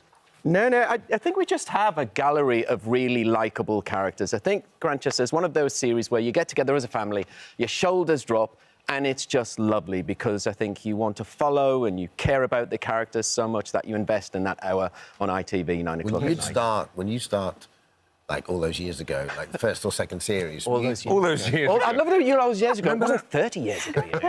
Talkies. You just finished doing the video for... No, when you first started, do you have a good idea about the narrative arc as to where you were going, or had you any idea it would be as successful as it is? Oh, no, we were done by Series 3. Right. That was it. We were done. And as I said before, you know, we were surrounded by great writers, be it Daisy Coulomb or John Jackson. And we just thought, right, that's over. And then Emma Kingsman-Lloyd, who's one of the reasons why it's such a success, the executive went, should we go again? Let's get a new energy and bring this fella in, Tom Brittney. And Tom came along and brought this hot shot, gorgeous, charismatic, talented, and brought this much-needed energy to the new series, and it just took off from there. So, Tom, you joined about season 4, didn't you? Yeah, season 4. As Reverend Will. Was it a bromance straight away? Instantly. But we had to do a chemistry test, you know, to test if we could get along, and So love at first sight? It was love at first sight. It was, because I went in and we just, you know, we had the scenes. There was a bit where I stood up in the audition and in the scene, and you just looked up at me. And it was quite an endearing moment. But it was just one of those things. Tom just walked in and it was there. He didn't need to say anything. It was there before we actually were doing the auditioning. And sometimes that's how it is. Yeah. He walked in, he said nothing, he walked in. That's right. I like him. He's great. He's really, really great. But no, it's a great combination of crime-solving, you know, compelling characters and relationships and heartfelt storytelling. And it's a great combination. And must be the nice thing is that as the show progresses and you can, because it's got such a fan base and it's so well loved, it gives you the opportunity, I suppose, to indulge. You know, you can actually develop your characters a bit more rather than you just solving another crime. Yeah, I mean, for me, it was the first job I had that had an arc. You could go, you know, it carried on. It wasn't just one episode. And as I grew as an actor with it, and we got to have a part in the storylines and get to know our characters and go, well, should we do this series? And Will would probably do this, and you know, probably kill a man in the first episode on his bike. Kill him on your push bike then, or push bike? Push bike? No, it's a motorbike. It was 78 miles an hour on a push bike. That Tour de France. Are you Bradley Wiggins? It's me, yeah. So he's going for a bit of an emotional time, your character, Tom. Yes, very. I mean, Will always has. I mean, I have to admit, he's been through a runner every single series, but this one in particular is just, it's probably the hardest thing that's happened to Will so far, and you really see whether he can pull himself back from what happens. Well, he's struggling with fatherhood, isn't he? He's got daddy issues, let's say. What happened with his dad then? Your character. What happened with his dad in your? Well, a lot. I mean, just briefly, he killed himself in Series 4. That was quite a traumatic thing. But he wasn't a very good father. And at the beginning of the series, Will is a stepfather. He's got a child on the way, and he's worried about being the father that he had and being a better role model than he had before.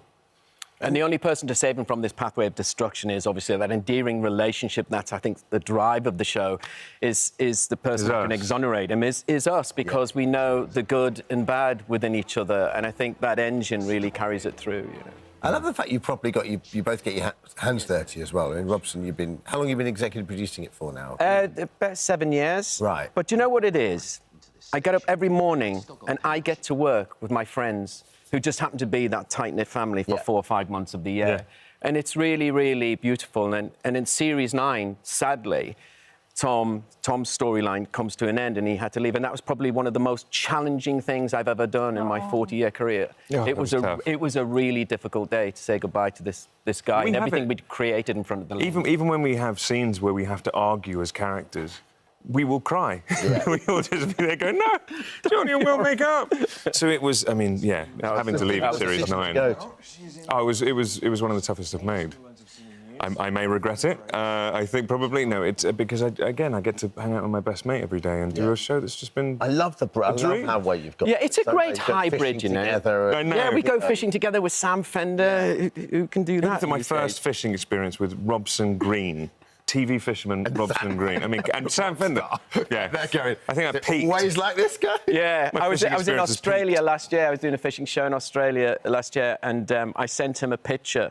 I caught a southern bluefin, 30-pounder. It was a beauty, and everybody was going to eat it. It was going to be fabulous. So I sent him the picture of this southern bluefin. I went, "What do you think of that?" And he replied with a photograph of him and Cameron Diaz, who were filming together. And he went, "What do you think of that?"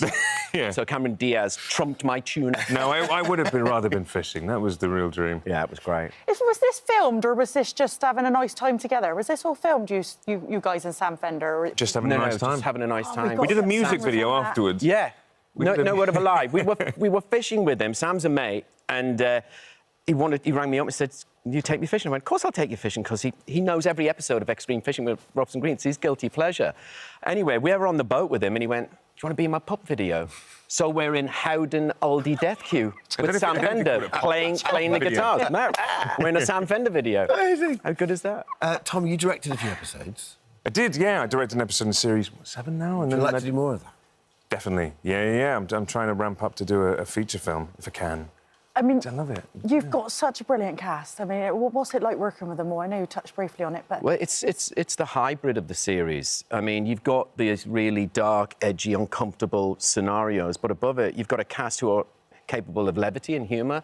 Tom's got great comic timing. So has Al Weaver, who's a master of it. You've got Tessa Peake-Jones. You've got Casey Ainsworth. You know, Nick Brimble. I mean, and them together bring the warmth to it. So you've got this lovely balance that is a rarity, and I think that makes it event television. And I think that's why millions of people watch Grantchester all over the world. I've been working in Iceland, I've been working in New Zealand, Australia, recently South America in the Amazon rainforest. And they go, "Hey, I love your series." No way. Yeah, man. It's great. Yeah, it's crazy. What about you, Tom? Where have you travelled to and people have gone? America. I think America's the place where I'll get recognised the most. They love it over there. Yeah, it's a because they do. They love British crime shows that show how beautiful Cambridge is, and the murders. I mean, these villages that have just a really high rate of murder. My wife's Norwegian, and in Norway they have around Easter, they have a crime weekend. That's right. Yeah, there is a name They for do it. great Scandi noir over there, but they're obsessed with British crime. Yeah. They love Grantchester. We do it well. We do it well, and again, I'm very proud of our show. I think it's unique in that way. Well, yeah, a 9 series, it's got to be, so brilliant. Soldier, can we ever expect it to come back? What? Me and I'm too old, No, man. you're not. I'm You've still got 60 this year. You're very kind. Have you met my agent? Where they've been out. You'll be running the MOD. No, you know what? When I was 7 years old, I used to look at someone my age and think, how are you still alive? and may that kind of thought process continue. But no, it was good while alive. Yes. Yeah. And it was good while it lasted, Soldier. I'd love for it to come back as a special, Oh, just a bless one-off you. special. OK, I'll do a one-off. All right, thank you. When you're 6.